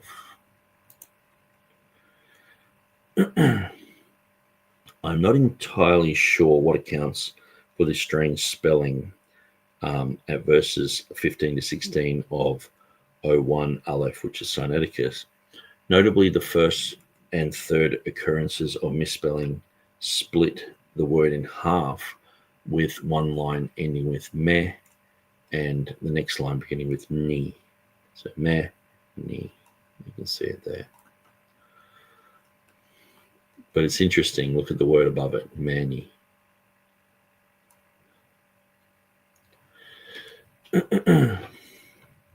Regardless of this misspelling, this important unctual should be included with those manuscripts that represent the longer reading. Unctuals 04C and 025P have a lacuna, that is, they are missing a page that contains this verse. Unctual 048 has damaged portions of this page, including the part of 1 John 4:16 under question. Regardless, the TR following the shorter reading seems to be of weaker support. Okay, so then we've got a conclusion here, and then we're done. The purpose of the third and fourth article in this series is to demonstrate that the TR of 1 John is odd in that it departs from its own standard practice of including the longer readings and following the Byzantine text. Yet in several cases above, we saw the TR stray from its normal pattern, shorter readings and or non-Byzantine readings, and in each case it seems that such TR oddities led to many readings that were unlikely to be original to 1 John. In this next article, we will look at some of the particular TR readings of 1 John that are of a dubious sort. So Timothy Decker did put me onto what was it, Twitter. I'll just quickly check the messages that we sent back and forward. So basically, I contacted Timothy and said, "Hey, I'm doing a video," just so he would know, and he just said, "Yeah, that's fine as long as you're charitable." And he was like, "I take it you're in disagreement." And he gave me a link to this X post. So I will quickly show that because he's put it publicly. So I just read a TBS Bible article applying to Dr. Robinson's test tube critique of the NA27, where the author mentions a similar problem of only a single manuscript support. Funny, as I read the ECM of 1 John, I note a few places the TR has only one manuscript supporting several of its readings. Okay, so it's 1 of 4. Maybe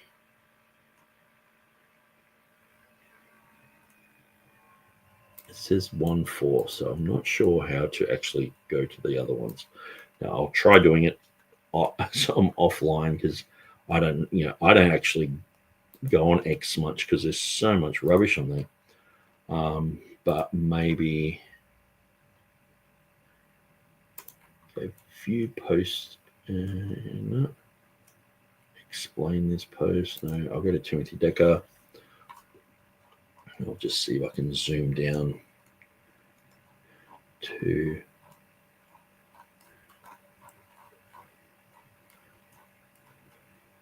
yeah.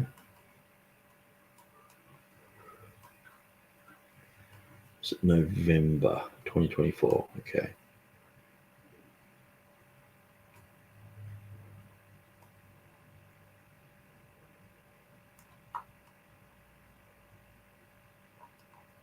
I can't seem to see it.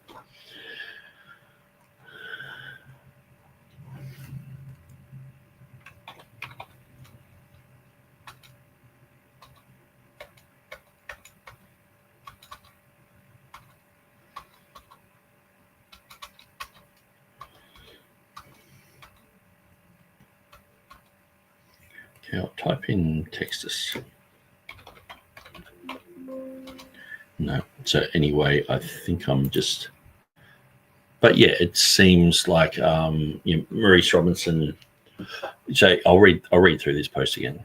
Maurice Robinson, he's critiqued the NA28 and said, there's some places where there's only one manuscript reading, and he's seen an article in the TBS Bibles stating that.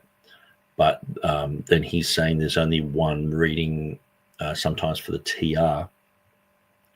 But that's where I would say, okay, well, extant manuscripts, but like, how do you know that that's all that we have? Just say there's 500 manuscripts of 1 John. If there could have been 10,000, do we look at the Latin? Do we look at the early church writers? What other attestation do we have? And so this is the thing of the Textus Receptus is not a majority text-based methodology. It is looking at things and examining whether they're true or not. And if the majority does happen to favor that, which oftentimes it does, that's great, but it's not a deal breaker And, even Peter Gurry will say, there's truth in sometimes just one manuscript overriding, because it's a true saying, like, say, something, the last 12 verses of Mark, obviously that's the two manuscripts that override everything else. But we can have a reading that we, like, so I mentioned the baptism, the confession before the baptism in Acts chapter 8, verse 37, where James Snap Jr. is like, well, there's lots of evidence for that, but there's only 15% Greek attestation for that. So, that's the thing. Some people, they know there's a whole bunch of evidence, but when you show evidence for other verses, they're not interested. They're like, oh, no, the manuscripts. Like, that's what I was pointing out to James Snap at my debate with him, is in 1 John 5:7, we're looking at writings from Jerome saying that unfaithful scribes were deleting the Father, the Word, and the Holy Spirit, this type of thing. And he's just not interested in that. He's just like, no. And he would just keep showing you how many manuscripts don't have it. And it's like, I could do that with him with Acts chapter 8, verse 37, and just keep showing, not this manuscript, not this manuscript, not this manuscript. And then, but I guess at the end of the day, obviously we're defending the Textus Receptus against the claims of the critical text guys, but also the majority text guys. But sometimes I feel some of the majority text guys have the critical text methodology, but they're just using a different type of text. And so, but anyway, I actually really enjoyed going through these issues. Now, the last one was probably way more technical, and more so, I guess, if Timothy's going this route, he's probably maybe helping like Maurice Robinson with apparatus, or maybe try to slot into the world of looking at all these issues and pointing out what manuscript has what. So I guess it's like, Tommy Wasserman, he collated all the manuscripts for Jude. Herman Hosky did that for Revelation in 1929. To do this for 1 John, it's a huge undertaking, but I guess you start somewhere. But he's looking at TR things, and so that fascinates me because I'm a TR guy. I guess there wasn't really anything in there that was sort of like rocked my boat. I probably should have a better defense for 1 John 3:1. Which is the one that James White brings up a lot because it's brought up in anti-TR, anti-KJV circles. One thing that I learned from this, beside some of this information, this technical information that I didn't know, was about the Octavo editions of Erasmus. So I'm going to look more into them. But that was interesting to look at that as well. So I think apart from that, we're done.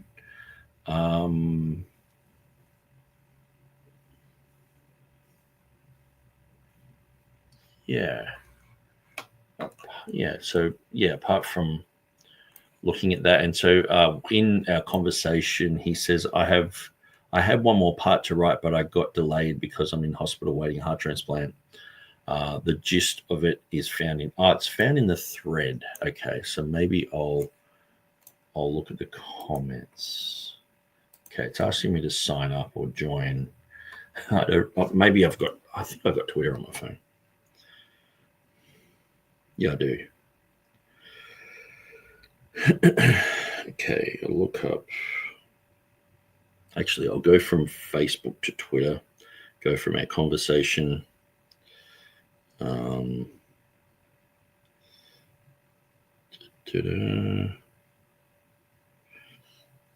Okay, yes, it's taking me straight there. It's asking me to log in. Okay, log in. I've completely forgotten my password. Maybe I should try here. Sign in with Apple.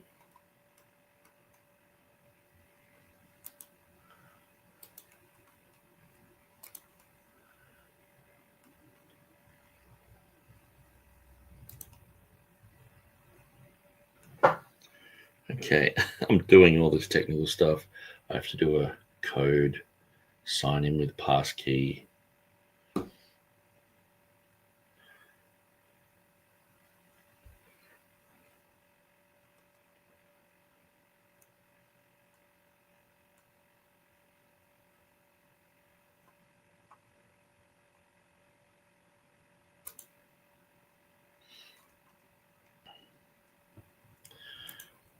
It's asking me what's your date of birth. Well, oh my gosh. And this is the thing, half the time when I have joined these things, like when they started, I just put in whatever. And hopefully I put in the right details. Okay. Now it's asking me to sign up. That's wrong.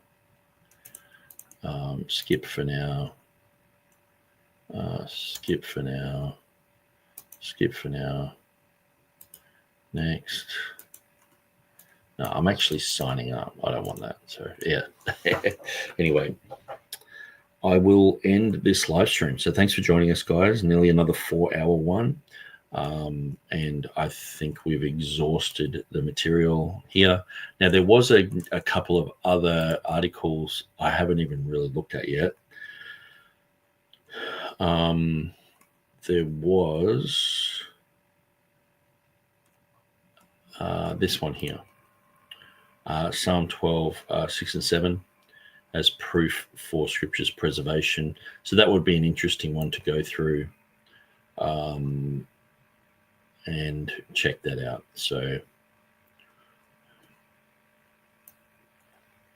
but that will be for another time and another day, and I can't guarantee that I will get onto that. Okay, so the new book by Taylor DeSoto, which is interesting because he has brought out a book on the received text. Yeah, he's mentioning Peter Van Cleek. So both of those guys have been on this channel. I've interviewed them. So anyway, I am going to split. God bless you guys. Thanks for joining us, and we'll see you around.